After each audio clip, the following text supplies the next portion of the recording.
Hot topic కార్యక్రమానికి స్వాగతం. ఈరోజు రాష్ట్ర విభజన బిల్లుకి సంబంధించి చర్చా కార్యక్రమం ఏర్పాటు చేయడం జరిగింది. జనవరి 3వ తేదీన అసెంబ్లీకి ఈ బిల్లుపై చర్చ రానున్న నేపథ్యంలో రాజమండ్రి నగరానికి చెందిన ప్రముఖ న్యాయవాదులు అదేవిధంగా ప్రముఖ రాజకీయ నేతలతో ఈ చర్చా కార్యక్రమం ఏర్పాటు చేయడం జరిగింది. ఈ కార్యక్రమంలో ముందుగా ప్రముఖ న్యాయవాదులు ముప్పాళ్ల సుబ్బారావు గారు, అదేవిధంగా తవ్వల వీరేంద్రనాథ్ గారు, మాజీ మంత్రి టీడీపీ రాష్ట్ర ప్రధాన కార్యదర్శి గోరంట్ల బుచ్చయ్య చౌదరి గారు, బీజేపీ రాష్ట్ర కార్యవర్గ సభ్యులు డాక్టర్ ఆకుల సత్యనారాయణ గారు, సిటీ ఎమ్మెల్యే రౌత్ సూర్యప్రకాశ్రావు గారు, ఎమ్మెల్సీ ఆదిరెడ్డి అప్పారావు గారు కూడా ఈ చర్చా కార్యక్రమంలో జాయిన్ కాబోతున్నారు. వీరందరికీ సాదరంగా ఛానల్ తరపున స్వాగతం పలుకుతూ ముందుగా రాష్ట్ర పునర్విభజన బిల్లుకి సంబంధించి ముఖ్యంగా ఇదంతా కూడా తప్పుల తడకగా ఉంది, ఈ బిల్లు అంతా లోపభూయిష్టంగా ఉందని ప్రభుత్వం కూడా గుర్తించింది. అందుకే గత కొన్ని రోజులుగా అసెంబ్లీలో జరిగిన చర్చా కార్యక్రమం వాయిదా పడుతూ వచ్చింది. ఎటకేలకి ఇది చర్చకి రానున్న నేపథ్యంలో అసలు ఎట్లాంటి లోపాలు ఉన్నాయి, ఈ విభజనకు సంబంధించి ఎలాంటి లోపాలు చేశారు, విభజన సాధ్యం అవుతుందా లేదా అనే అంశానికి సంబంధించి ముందుగా మనం ముప్పాళ్ల సుబ్బారావు గారి దగ్గర నుంచి వద్దాం. దీని మీద ఆయన కొంత అధ్యయనం చేయడం జరిగింది. సుబ్బారావు గారు నమస్కారం. ఈ విభజన బిల్లులో అనేక లోపాలు ఉన్నాయని చాలా మంది గుర్తించారు. ఎట్లాంటి లోపాలు ప్రధానంగా ఉన్నాయి? విభజన బిల్లు సక్రమంగా లేకపోవడం వల్ల రేపు సుప్రీంకోర్టులో ఇది ఖచ్చితంగా ఆగే అవకాశం ఉందంటారు. ఒకటి, ఫస్ట్గా ఈ బిల్లు ఎలా ఉన్నదని చెప్పాల్సి వస్తే, ఈ బిల్లుల అంశాలన్నీ కూడా వాతావరణ శాఖ వాళ్ళు ఫలానా చోట ఇంత ఈదో తుఫాను వస్తుంది, ఫలానా గ్రామంలో అని చెప్పడం. కొన్ని గ్రామాల్లో తుపరపడవచ్చు, కొన్ని గ్రామాల్లో తీవ్రమైన వర్షాభావం పడవచ్చు అంటాడు. ఎప్పుడు పడుద్దో ఎక్కడ పడుద్దో చెప్పడం. సేమ్ ఈ బిల్లు కూడా వాతావరణ శాఖ ప్రకటనలా ఉంది. ఫస్ట్. రెండోది, ఏ చట్టాన్ని రూపొందించాలన్నా కానీ అసలు రీజన్స్, కారణాలేంటి, అసలు ఆబ్జెక్ట్ ఏంటి విడగొడటానికి కంపల్సరిగా బిల్లులో ప్రవేశపెట్టవలసిన అవసరం ఉంది. ఈ బిల్లులో ఆబ్జెక్ట్ కానీ రీజన్స్ కానీ ఎక్కడ కూడా ప్రస్తావించకుండా ఈ బిల్లు రూపకల్పన జరిగింది స్పష్టంగా కనబడతా ఉంది. రెండోది, ఎప్పుడైనా ఒకవేళ న్యాయస్థానానికి వెళ్ళినా కానీ రాజ్యాంగ విరుద్ధంగా జరిగిందనే అంశాలు ప్రస్తావన రావాలంటే ఏ ఆబ్జెక్ట్ కోసం ఈ బిల్లు పెట్టారు, అసలు రీజన్స్ ఏంటి అని చెప్పేసి అనేది న్యాయస్థానాల్లో కూడా పరిశీలన చేసే అవకాశాలు ఉన్నాయి.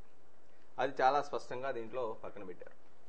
రెండోది, రెండు రాష్ట్రాలకి ఉమ్మడి గవర్నర్ అని చెప్పేసి ఒకే గవర్నర్ అని చెప్పేసి అంశం ఒకటి పెట్టారు. ఇది చాలా రాజ్యాంగానికి పూర్తిగా విరుద్ధమైన అంశంగా మనం చూడవలసిన అవసరం ఉంది. ఎందుకంటే అరుణాచల్ ప్రదేశ్ గురించి చెప్తా ఉన్నారు. అరుణాచల్ ప్రదేశ్ వేరు, అది చైనా సరిహద్దుల్లో సంబంధించిన వివాదాలు ఉన్న ప్రాంతం అది.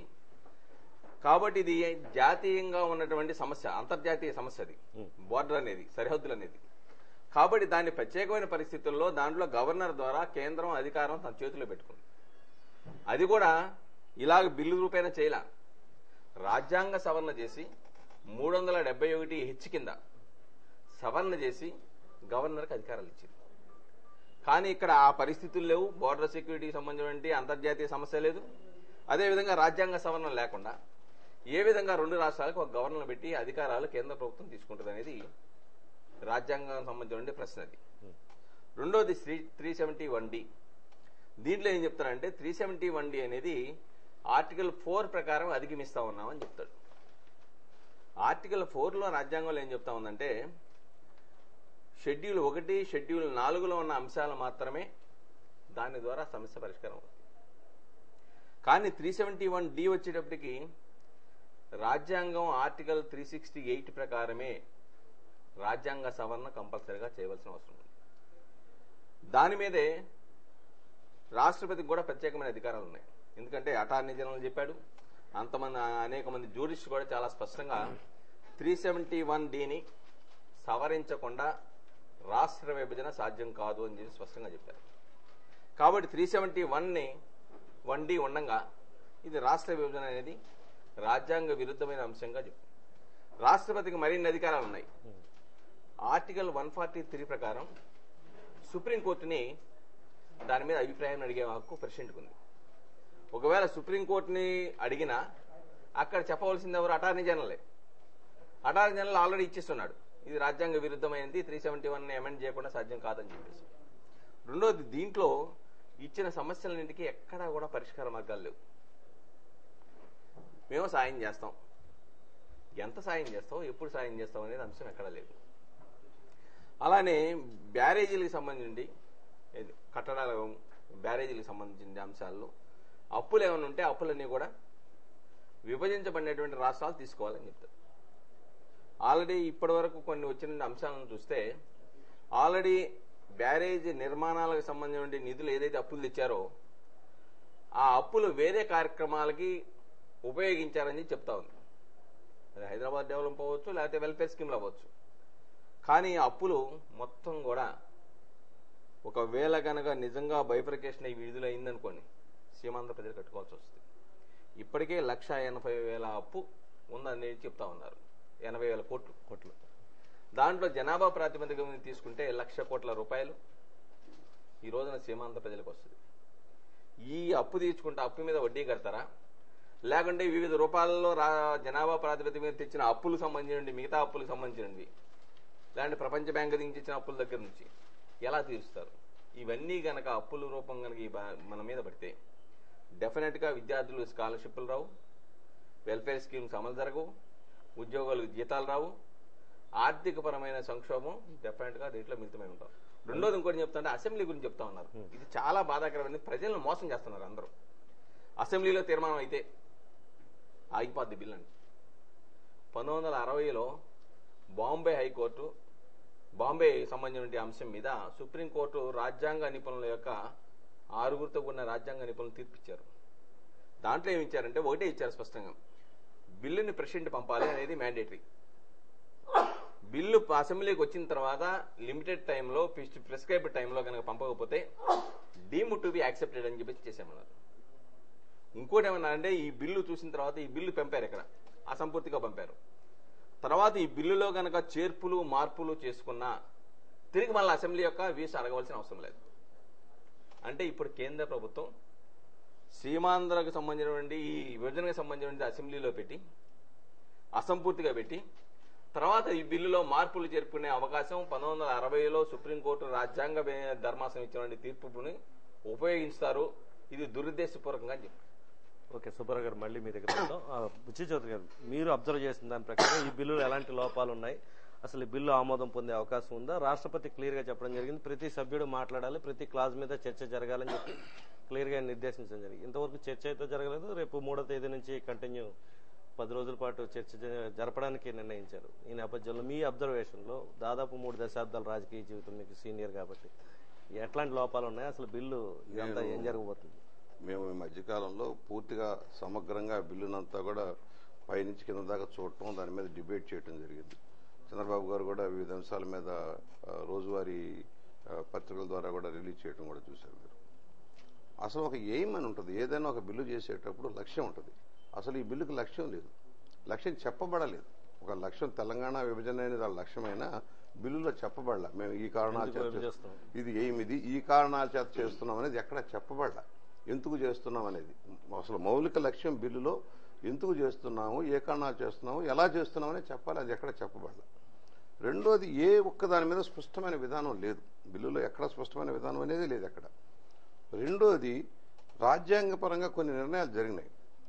ఆర్టికల్ 3 ప్రకారం మేము చేస్తామంటున్నారు. ఓకే, మాకు అన్ని సర్వహక్కులు. ఆర్టికల్ 3 పెట్టిన సందర్భం కూడా ఒకసారి మనం గుర్తు చేసుకోవాలి. ఆ రోజున ప్రిన్సిలీ స్టేట్స్ ఉన్నాయి, దాదాపుగా 560 ప్రిన్సిలీ స్టేట్స్, నిజాంతో సహా ప్రిన్సిలీ స్టేట్లు ఉన్నాయి. ఎప్పుడైనా వాళ్ళు కనుక ఎదురు తిరిగితే ఈ ఆర్టికల్ 3 ప్రకారం నిర్ణయాలు చేయడం కోసం చేసిన దాన్ని ఇవాళ డెమోక్రసీలో మెజారిటీ అభిప్రాయాలను పక్కన పెట్టి ఇష్టారాజ్యంగా చేస్తాము అనే విధానానికి తీసుకొస్తా ఉన్నారు. ఆర్టికల్ 3 స్ఫూర్తిగా విరుద్ధంగా ఉంది. ఆ రోజున పెట్టిన అర్థం అదే, కానీ అంతేగాని మెజారిటీ ఒప్పుకోకపోతే ఆ రోజున మైనారిటీ వాళ్ళు ఒప్పుకోకపోతే అని దానికోసం చేశారు. ఇది మైనారిటీ 560 సంస్థానాల గురించి చేసిన దాన్ని ఈ రోజున మెజారిటీ దాదాపుగా 5.5 కోట్ల మంది వ్యతిరేకిస్తున్న దాన్ని ఇవాళ వాళ్ళు అమలు చేయడానికి రావడం ఒకటి తప్పు. రెండోది, ఈ బిల్లులో స్పష్టంగా ఆదాయ వనరులు పంపిణీ ఎలా చేస్తాం. మొదటి నుంచి మనకి సంఘర్షణ ఇక్కడ. కేంద్రీకృతమైన డెవలప్మెంట్ హైదరాబాద్లో జరిగింది. అనేక సంస్థలు ఉన్నాయి. ఇవాళ దాదాపుగా అనేక సంస్థలు అక్కడ పెట్టబడ్డాయి. కేంద్రీయ సంస్థలు కానీ, ప్రధానమైన రీసెర్చ్ కేంద్రాలు కానీ, డిఫెన్స్ కేంద్రాలు కానీ, మొత్తం సెంట్రలైజ్డ్ డెవలప్మెంట్ అంతా అక్కడ ఉంది. ఇవాళ ఐటీ కావచ్చు, ఫార్మా కావచ్చు, అన్ని రంగాలు అక్కడికి వచ్చినాయి. లక్షలాది ఉపాధి అవకాశాలు అక్కడికి వస్తున్నాయి. ఇన్కమ్ జనరేషన్ అక్కడ వచ్చింది. రాష్ట్రం అంతా బలిపెట్టి ఒకే చోట ఎవరి తప్పులనేది పక్కన పెడదాం. కేంద్రీకృతమైన డెవలప్మెంట్ వల్ల ఆదాయం అంతా అక్కడికి వస్తే ఆదాయాన్ని పంపిణీ చేయట్లే ఇవాళ.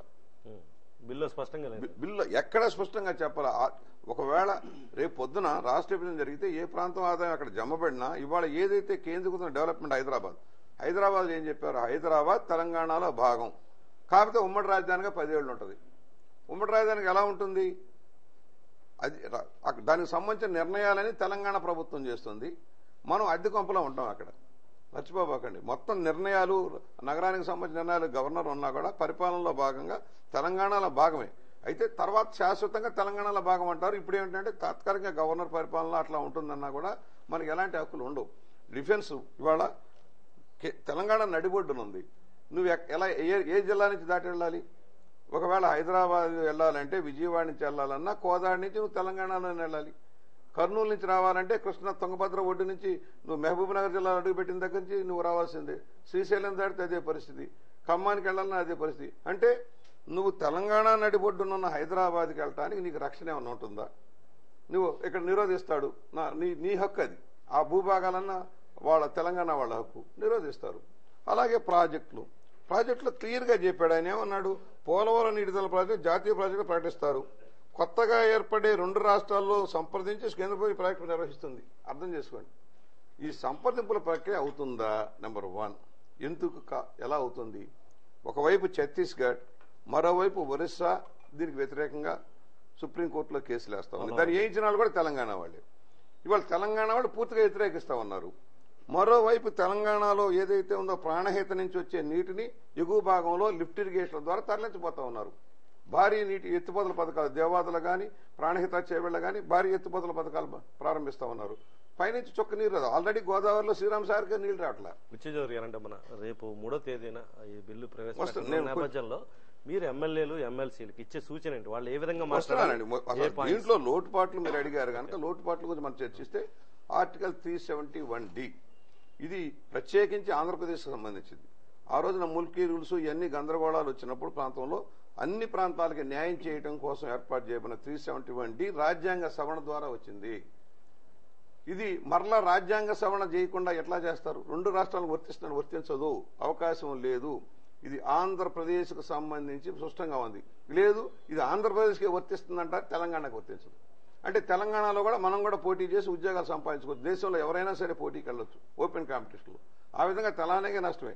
అందువల్ల 371D రాజ్యాంగ సవరణ చేయాలంటే మోర్ దాన్ 50% రాష్ట్రాల్లోకి వెళ్ళి ఆ కౌన్సిల్స్ ఆ శాసనసభలో కూడా ఆమోదం తెలిపితేనే అవుతుంది. అందువల్ల ఎప్పుడవుతుంది ఏంటనేది ఇమీడియట్గా అయ్యేదానికి అవకాశం తక్కువ. అలాగే జలవనరులు భూ సమస్యలన్నీ రాష్ట్రాల పరిధిలో ఉంటాయి. ఇవాళ ఏం చెబుతున్నారు? ఎప్పుడైతే భూ పరిధులన్నీ కూడా ఇక్కడ వచ్చినాయో మనకు వచ్చే ప్రాజెక్టులకు ఎగువ భాగంలో ఏది కట్టాలన్నా వాళ్ళ అనుమతి కావాలి. వాళ్ళు ఇవ్వరు, అనుమతి ఇవ్వరు. రెండోది జల వివాదాల్లో ఒక ట్రిబ్యునల్ పెడతామంటున్నారు. అసలు మతలబు అక్కడే ఉంది. ట్రిబ్యునల్ ఒక రాష్ట్రం యొక్క హక్కు, జలవనరులు ఉపయోగించుకునే హక్కు.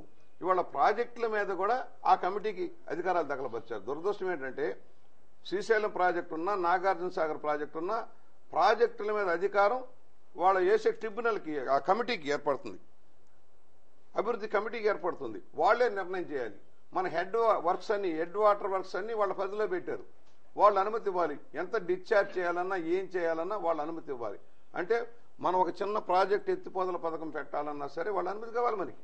ఇప్పుడు అవసరాన్ని బట్టి ఉదాహరణకి ఎగువ భాగంలో నీరు లేదు, ఒక వెంకటనగరం పంపింగ్ స్కీమ్ పెడతాం, కానీ వాళ్ళు అప్పుడు పెట్టడానికి వీల్లేదు. ఇక టోటల్ కంట్రోల్ వాళ్ళ చేతిలోకి అనుమతి కంపల్సరీ.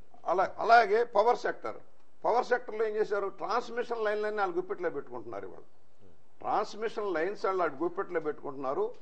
పవర్ ఏదైతే తయారైన పవర్ మనకు మిగులు విద్యుత్ ఉంటే మనం అమ్మటానికి వీల్లేదు, తెలంగాణకి ఇవ్వాలి. వాళ్ళ బొగ్గు మాత్రం వాళ్ళకే, మన తయారైన కరెంటు మాత్రం వాళ్ళకే, మనకు మాత్రం హక్కు లేదు. పోనీ గ్యాస్ గురించి ఏమైనా స్పష్టమైన విధానం ఇచ్చారంటే గ్యాస్ మీద హక్కు లేదు. ఎందుకంటే కేంద్రం అలాట్మెంట్ అంతా ఆల్రెడీ చేసేస్తున్నారు. వాళ్ళ గ్యాసు రాదు, బొగ్గు రాదు. పోనీ మన భూభాగాలు ఎందుకు ఇవ్వరంటే సమాధానం లేదు. భద్రాచలం 1956 ఖమ్మం జిల్లా ఏర్పడింది. వరంగల్ జిల్లా నుంచి ఖమ్మం జిల్లా ఏర్పడిన తర్వాత 59లో వెంగళరావు గారు ఏం చేశారంటే ఆ రోజున ఒక బ్రిడ్జ్ వచ్చింది అక్కడ కొత్తగా.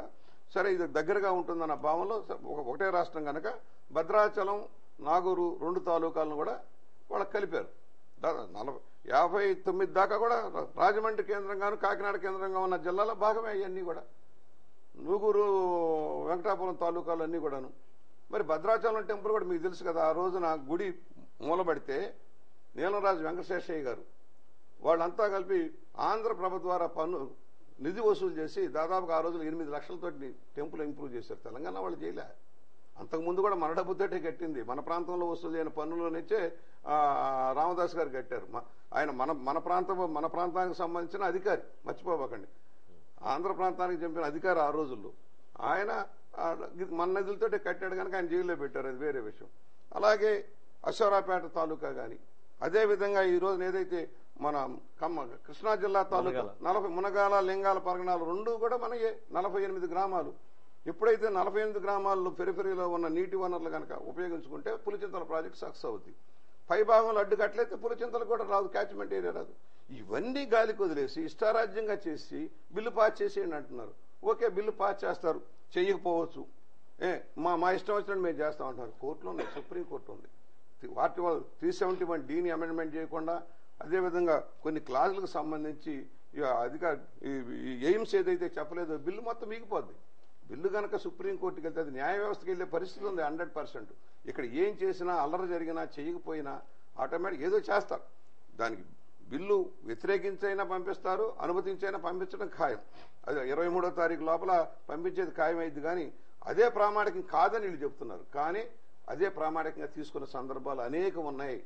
ఏ రాష్ట్రమైనా సరే ఆ రాష్ట్రం యొక్క చెప్పిన విధానాన్ని బట్టి వెళ్ళాలి. మెజార్టీ అభిప్రాయం ఇప్పటిదాకా జరిగింది. అది ఆర్టికల్ 3 ఉన్నా కూడా రాష్ట్ర అభిప్రాయాలను పరిగణలోకి తీసుకుని చేసుకుంటూ వెళ్ళారు. ఒకటువంటి అమెండ్మెంట్ మార్చుకున్నారు, అది చేసి తీరాలి. చేయరంటే సుప్రీంకోర్టుకి వెళ్తుంది, విచారణ జరుగుతుంది. మళ్ళీ మీ దగ్గరకు వద్దాం. వీరేంద్ర గారు, మీరు గుర్తించిన లోపాలు ఏంటి బిల్లులో? ప్రధానంగా ప్రజలకు ఏం చెప్పదలుచుకున్నారు? ఈ రోజు చేతులు కాలేక ఆకులు పట్టుకున్న పరిస్థితి ఏర్పడింది. ఈ బిల్లు అసెంబ్లీకి వచ్చే వరకు మన శాసనసభ్యుల్లో అధికారంలో ఉన్న, ప్రతిపక్షంలో ఉన్న ఎమ్మెల్యేలు అవునాయండి, వీళ్ళు ఈ 2014 రూపాయల ప్రజా వ్యతిరేకంగా ప్రవేశపెట్టిన బిల్లుని అదొక చట్టరూపం రాకుండా కానీ నిర్మూలించుంటే 3 నెలల క్రితమే, ఈ రోజు ఈ పరిస్థితి లేదు. ఎందుకంటే ఇందాక సుబ్బారాజు 1960 సుప్రీంకోర్టులో 5 కాన్స్టిట్యూషన్ బెంచ్ ఇచ్చిన జడ్జిమెంట్ ప్రివేల్ అవుతుంది. అది అందులో క్లియర్గా చెప్పుందండి. ఏమనంటే సెకండరీ ఇదేంటంటే president must intimate the bill to the effective states people representatives అని ఉంటుంది. మా వాదన మొదటి నుంచి కూడా, న్యాయవాదుల వాదన, అసెంబ్లీ రద్దు చేయండి, అసెంబ్లీని పడగొట్టేయండి, అసెంబ్లీ లేకుండా చేయండి. ప్రెసిడెంట్ బిల్లు పంపేటప్పుడు అసెంబ్లీ లేకపోతే ఈ రోజు 2014 లోపల బిల్లు లేదండి, దానికి రూపమే లేదు. కొత్తగా 2014 తర్వాత గవర్నమెంట్ వచ్చాక ఏ గవర్నమెంట్ వస్తే ఆ గవర్నమెంట్ ఆ బిల్లును ఆమోదించాలా లేదా ఆ తర్వాత సంగతి. ఈ అసెంబ్లీని కానీ మొన్న కానీ ఈ బిల్లు దీనికి ముసాయిదా తయారయ్యి మన ప్రెసిడెంట్ నుంచి పంపక ముందే కానీ అసెంబ్లీని లేకుండా చేసుంటే ఇవాళ అసలు ఈ బిల్లు ప్రస్తావన లేదు. ఇది మరి ముఖ్యమంత్రి గారు అంత సమైక్యవాదిగా మాట్లాడిన ఆయన కానీ, చంద్రబాబు గారు కానీ, వీళ్ళందరూ ఎందుకు దీని మీద ఈ రంధ్రాన్వేషణ కన్నా అసలు బిల్లులో ఉన్న లోపాలు ఎమ్మెల్యేలు ఎమ్మెల్సీలకి చెప్పడం ద్వారా రేపు చట్టసభలో వాళ్ళు చేయాల్సిన చాలా లోపాలు ఉన్నాయండి. లోపాలంటే చిన్న సజెషన్, మీరు అన్న దాంట్లో పంజాబ్ విభజనకు వచ్చేటప్పటికి ఆ రోజున ముఖ్యమంత్రి అంగీకరించాల, మొత్తం దాన్ని పక్కన పెట్టి, అసెంబ్లీని పక్కన పెట్టి గవర్నర్ పరిపాలనలో గవర్నర్ ద్వారా అనుమతి తెచ్చుకొని దాన్ని ఇంప్లిమెంట్ చేశారు. అందువల్ల ఇవాళ మీరు అన్నదానికి లేదండి, అదే చెప్తానండి. ఇప్పుడు ఒక ముఖ్యమంత్రి ఉండగా నీ అభిప్రాయంతో సంబంధం లేదు. ఆర్టికల్ 3లో ఏముందంటే నువ్వు చెప్పకపో, లేకపోతే ఎస్సను నోను బిల్లుని ప్రెసిడెంట్ పార్లమెంట్కి పంపించే అధికారం ఉంది. కానీ ఇక్కడ అసలు అసెంబ్లీ లేదు. అసెంబ్లీ రద్దు అయిపోయినప్పుడు పవర్స్ ఎవరికి వెళ్తాయని ప్రెసిడెంట్కి వెళ్ళిపోతాయి. ఆ ప్రెసిడెంట్ గారు తనకు తనే నోటీస్ ఇచ్చేసుకుని బిల్లు ప్రవేశపెట్టలేడు కదా. సో ఆపర్చునిటీ పోయింది. ఇప్పుడు డిఫెక్ట్స్ ఏంటంటే ఇందాక సుబ్బారావు చెప్పినట్టు, ముచ్చరాజు గారు చెప్పినట్టు, ఫస్ట్ చాలా ఇంపార్టెంట్ ఏంటంటే ఆర్థిక వనరులు ఈ సీమాంధ్రకి ఏమి ఆంధ్రప్రదేశ్ ఏర్పడుతున్నప్పుడు దీనికి ఏమి కేటాయిస్తున్నారు, తెలంగాణకి ఏం కేటాయిస్తున్నారు, ఈ వచ్చిన హైదరాబాద్ వచ్చిన రెవెన్యూని ఈ 10 ఏళ్ళలో డిస్ట్రిబ్యూషన్ ఎలా చేస్తారు, ఇలాంటిది ఏది కూడా లేదు. దాని యొక్క ఎందుకు విడగొడుతున్నారన్నది లక్ష్యం లేదు, ఆ విడగొడతానికి కారణం లేదు. ఈ కారణం వల్ల విడగొడుతున్నాం, ఈ ప్రాంతానికి ఈ విధంగా నష్టం జరుగుతుంది కలిసి ఉండటం వలన, కాబట్టి తెలంగాణను సపరేట్ చేస్తున్నాం, 10 జిల్లాలతో కూడిన తెలంగాణను సపరేట్ చేస్తున్నాం అని కంపల్సరీగా నివేదికలో రాయాలి. ఈ బిల్లో ముసాయిదాలో ఉండాలి. లేదు. నెక్స్ట్ విడగొడుతున్నప్పుడు 10 ఏళ్ళు కామన్ క్యాపిటల్ అన్న విషయం రాసావు, కానీ 10 ఏళ్ళు అయ్యాక సీమాంధ్ర క్యాపిటల్ కూడా నువ్వు నిర్ణయించి పంపించాలి. 10 ఏళ్ళ దాకా పలానా దగ్గర క్యాపిటల్ సీమాంధ్రకి, దానికి ఇగో మేము ఇంత ప్యాకేజ్ బడ్జెట్ ఇస్తున్నాం, ఈ 10 ఏళ్ళు మీరు డెవలప్ చేసుకోండి. 45 రోజుల కమిటీ ఒకటి వేయడం జరిగింది. 45 రోజులు ఆంధ్ర తణుకు సాగుమనే అది మళ్ళీ ఈ సీమాంధ్రలో గొడవలు పెడతాం, మళ్ళీ మనం తణుకు సాగుమనే. ఇదంతా కూడా ఇదంతా కూడా ఇప్పుడు ఏ బిల్లు చేసినా అండి చట్టసభల్లో ప్రజా శ్రేయస్సు కోసం ఉండాలి తప్ప వాళ్ళ పొలిటికల్ గెయిన్స్ కోసం ఉండకూడదు. వీరేంద్ర గారు, అంటే ఇప్పుడు ఏపీ ఎన్జిఓలో ఒక మ్యాండేట్ వాళ్ళు ఒక అఫిడవిట్ తయారు చేసి దాని ద్వారా రాష్ట్రపతికి ఇచ్చేలాగా అన్ని పార్టీలని ఏదో కార్యక్రమం తీసుకున్నారు. అలాగే వైఎస్ఆర్ పార్టీ కూడా తీసుకుంది. మీరు కూడా సీమాంధ్ర న్యాయవాద మేధావులందరూ కూడా ఎమ్మెల్యేలు ఎమ్మెల్సీలు రేపు చట్టసభలో వాళ్ళు ఏ క్లాజ్ మీద ఏ విధంగా మన ఆర్గ్యుమెంట్ వినిపించాలని ఏమైనా తయారు చేస్తారా? మేము చర్చిస్తామండి. ఏం చేసినా మనకి లేదు ఇప్పుడు ఛాన్స్. దాని మీద తీసుకున్నాం, రావు సూర్యప్రకాష్ గారి దగ్గర తీసుకున్నాం, బలిశాల ఇందిరా దగ్గర మేము సంతకాలు స్వీకరించాం వాళ్ళందరి దగ్గర. కానీ అక్కడ మెటీరియల్ మీరు మెటీరియల్ తయారు చేస్తున్నాము, మెటీరియల్ తప్పనిసరిగా అందరు ఎమ్మెల్యేలకు ఇచ్చేస్తాం. నేను అనేది ఏంటంటే మనం ఏ విధంగా చర్చించినా బిల్లు ఆగదు, కానీ దానికి డిఫెక్ట్ మళ్ళీ ఆయిస్తాను. ఇప్పుడు మనం చట్టసభల్లో ఉండి దాని సరైన బిల్లు ప్రవేశపెట్టే విధంగా ప్రజాస్వామ్యంలో ఉండాలి, కానీ దీనికి మళ్ళీ చెకప్ సుప్రీంకోర్టు ఉండి సుప్రీంకోర్టు కాన్స్టిట్యూషన్ డిఫెక్ట్ చూపించి ఆ బిల్లు తప్పు అనిపించుకునే పరిస్థితి ఎందుకు రావాలండి? నువ్వు బిల్లు తయారు చేసిన చిత్తశుద్ధి ఉండుంటే నువ్వు అంత ఆదరాబాదరాగా తప్పుడు తనకలతోటి బిల్లును ప్రవేశపెట్టేసి ఇప్పుడు పంపుతున్నారు గవర్నమెంట్ సరిచేయమని. దీన్ని మళ్ళీ ఒక 4-5 రోజుల్లో సరిచేసేది ఏం కనబడదు. అంటే ఇది అన్ని పార్టీలు ఆడుతున్న డ్రామా కింద స్పష్టం. సరైన చిత్తశుద్ధి లేదండి నాయకుల్లో ప్రస్తుతం. ప్రతిపక్షంలో పాలకపక్షంలో ఎవరికైనా చిత్తశుద్ధి లేదు. ప్రజలు ఈ విధంగా ఆవేదన పడుతున్నారు. మనం దీంట్లో స్టెబెండ్గా స్ట్రైట్ ఫార్వర్డ్ డిసిషన్ తీసుకోవాలి. ఓటు బ్యాంక్ రాజకీయాలు మనకు అనవసరం అన్న అది మాత్రం కనబట్టలేదు. దానివల్ల ఇంత పరిస్థితి ఏర్పడిందండి. ముఖ్యంగా అధిష్టానాలు వీళ్ళతో కూడా ఆడుకుంటున్నాయి. అవునండి. ఇప్పుడు ఏమనుకోవాలి, మన సీఎం గారు అసెంబ్లీకి వస్తే చీల్చి అండాడు. అది తెలియదా ఆయనకి? సీఎం గారికి తెలియదా? చంద్రబాబు గారికి తెలియదా? జగన్కి తెలియదా? ఈ నాయకులు పెద్ద నాయకులు అందరూ తెలుసు కదా, అసెంబ్లీకి వస్తే మనం ఏం చేయలేమని. సో వీరేంద్ర గారు, మళ్ళీ మీ దగ్గరికి వద్దాం. సత్యనారాయణ గారు, మీరు నోటీస్ చేసిన అంశాలేంటి? విభజన సంబంధించి ఎట్లాంటి లోపాలు ఉన్నాయి బిల్లులో? ముఖ్యంగా ఈరోజు పెద్దలు అంటా ఉన్నారు బిల్లుకి ఏమి లేదు, ఆబ్జెక్టివ్ లేదని. ఏముందండి, తెలుగు ప్రజలు శాశ్వతంగా పరస్పరం కొట్టుకోమనే విధంగా ఉందా బిల్లు? అందులో పేర్కోలేదు కానీ అంటే inherent aim and objective is Telugu జాతి మొత్తం రోజు కొట్టుకోండి, మీరు చేల్చడమే కాదు కొట్టుకోమని. ఇది ఎలా ఉందంటే ఎవరో వ్యక్తి ఇంకొక ప్రాంతం మీద కసితో కక్షతో రాసిన బిల్లులా ఉంది. అంటే ఒక కాన్స్టిట్యూషనల్ డ్రాఫ్ట్ బిల్లు ఇచ్చే విధానం కానీ విధి కానీ ఇది కాదు. ఏ పరిస్థితుల్లో కూడా తెలంగాణ వాళ్ళు ఆంధ్ర వాళ్ళు కొట్టుకుంటే మేము ఎలక్టోరల్ లబ్ధి మేము పొందుతాం. మామూలుగా స్మూత్గా అయిపోతే మేబీ తెలంగాణ వాళ్ళు అంత రియాక్ట్ అయ్యి ఓట్లు వేయరేమో అన్న భావనతో చేసినట్టుగా ఉంది. కానీ ముఖ్యంగా 3 అంశాలండి: రివర్ వాటర్ షేరింగ్ కానీ, రెవెన్యూ షేరింగ్ కానీ, ఇన్ఫ్రాస్ట్రక్చర్ డెవలప్మెంట్ కానీ. దీంట్లో ప్రతి దాంట్లో చూస్తే shall be done, shall be looked into అనే విధంగానే రాసుకుంటూ వచ్చారు. రివర్ వాటర్ది పోలవరం ప్రాజెక్టు గురించి గత ఎన్నేళ్లుగా మనం పోరాటం చేస్తా ఉన్నా, సమైక్య రాష్ట్రంలో ఉండి పోరాటం చేస్తా ఉన్నా సరే అది అవనివ్వకుండా సోకాల్డ్ తెలంగాణ వదులు, ఐ డోంట్ సే అందరూ తెలంగాణ కాదు, తెలంగాణ పొలిటికల్ లీడర్స్ కవిత ఏమనివ్వండి, కేసీఆర్ గారు ఏమనివ్వండి, మేము అడ్డుకుంటాం అనే మాట వచ్చేది. ఉభయ ప్రాంతాలకి పనికొచ్చే మల్టీపర్పస్ ప్రాజెక్ట్ని ఆ రోజుల్లో ఏదైతే విజువలైజ్ చేశారో సెంట్రల్ వాటర్ కమిషన్ పూర్తి టెక్నికల్ రాష్ట్రంలో ఉన్న మొన్న జలయజ్ఞంలో చేసిన ప్రాజెక్ట్స్ అన్నిట్లోకి only 1 project which is more technically viable and suitable and ఎఫిషియన్సీలో కానీ అవసరం రీచా కానీ Polavaram is the main project. మీకు కావాల్సి మీరు central water commission, central government of ఇండియాది వెరిఫై చేస్తే the only project technical approved project. దాన్ని ఒక చిన్న రాజకీయాల కోసం చేస్తూ ఉన్నారు. ఇప్పుడు మన ఈ రోజుకు కూడా if you observe it 90% water మనం వాడుకోలేకపోతున్నాం, సముద్ర పాలు చేస్తున్నాం. ఈ ప్రాంతీయ విభేదాలే కానివ్వండి, లేకపోతే రాజకీయ కారణాలే కానివ్వండి, లేకపోతే ప్రజల మధ్య అవగాహన లేమే కానివ్వండి, ultimately you are not able to use your natural resources to your best. So ఈ 3% వాటర్, ఇంకొక 3% వాటర్ వాడుకుంటే maybe Krishna and Godavari basins get stabilization కాకుండా ఏదో పిచ్చివాదం అది మునిగిపోతుంది, మాకు తెలుసు మునిగిపోతే వాళ్ళని ఎలా రిహాబిలిటేట్ చేయాలో మాకు తెలుసు. గిరిజనులు మునిగిపోతా ఉన్నారంటున్నారు. ఎస్, డెఫినెట్లీ ఈ residuary state would take care of them. So Shashank garu, అంటే మీరిచ్చే విలువైన సూచనలు ఏంటి? రేపు అసెంబ్లీలో కానీ అటు ఎమ్మెల్సీ సభలో కానీ వీళ్ళు ఎలాంటి వాదన మనం ఈ రోజుకైనా అండి, ఇప్పుడు మన వీరేంద్రనాథ్ గారు ఇందాక నుంచి చెప్తా ఉన్నారు, ప్రజలను మభ్యపెట్టకుండా ఈ ప్రాంతం యొక్క హక్కులు భవిష్యత్ తరాలు వాళ్ళు ఇబ్బంది పడకుండా, గతంలో ఒకసారి జరిగింది మనకి, కాంపోజిట్ మెడ్రాస్ స్టేట్ నుంచి మనం విడిపోయినప్పుడు ఒక ఆవేశాలతో కండువాలు దులుపుకుని బయటకు వచ్చేసారు. మళ్ళీ లోపలికి వెళ్ళి డబ్బుల కోసం అడిగితే రాజాజీ రూపాయి ఇవ్వనన్నాడు. అదే విధంగా జరగకుండా ఈ రోజుకైనా సరే డొల్లవాదన లేకుండా చట్టసభల్లో కానివ్వండి, పార్లమెంట్లో కానివ్వండి, కాన్స్టిట్యూషనల్ రైట్స్తో బిల్లులో ఇంక్లూడ్ అయితేనే మనకు వస్తాయి. మీకు ఒక మా నోటి మాటగా ఉన్నదైతే మాత్రం మనకి రాదు. Whether it is capital, whether it is.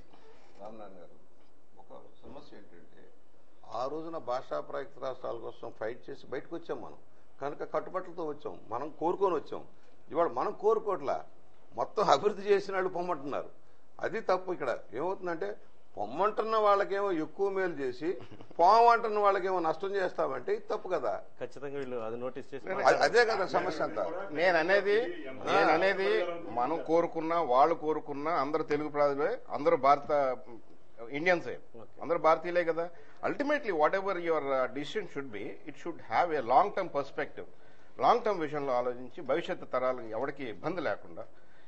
మీరు ఇన్స్టిట్యూషన్స్ గురించి రాశారు, ఎన్ఐటి, ఐఐటి అనేది ఏదో రాశారు, casual, very casual mention. Hyderabad లో ఇవాళ మన గోదావరి జిల్లాల నేతలు ఇక్కడే ఉన్నారు. వీళ్ళు ఎట్లాంటి క్లాజుల మీద ఖచ్చితంగా మాట్లాడాల్సిన అంశాలు మీరు దృష్టికి తీసుకొస్తారు వాళ్ళకి? ముఖ్యంగా రివర్ వాటర్ అండి మెయిన్.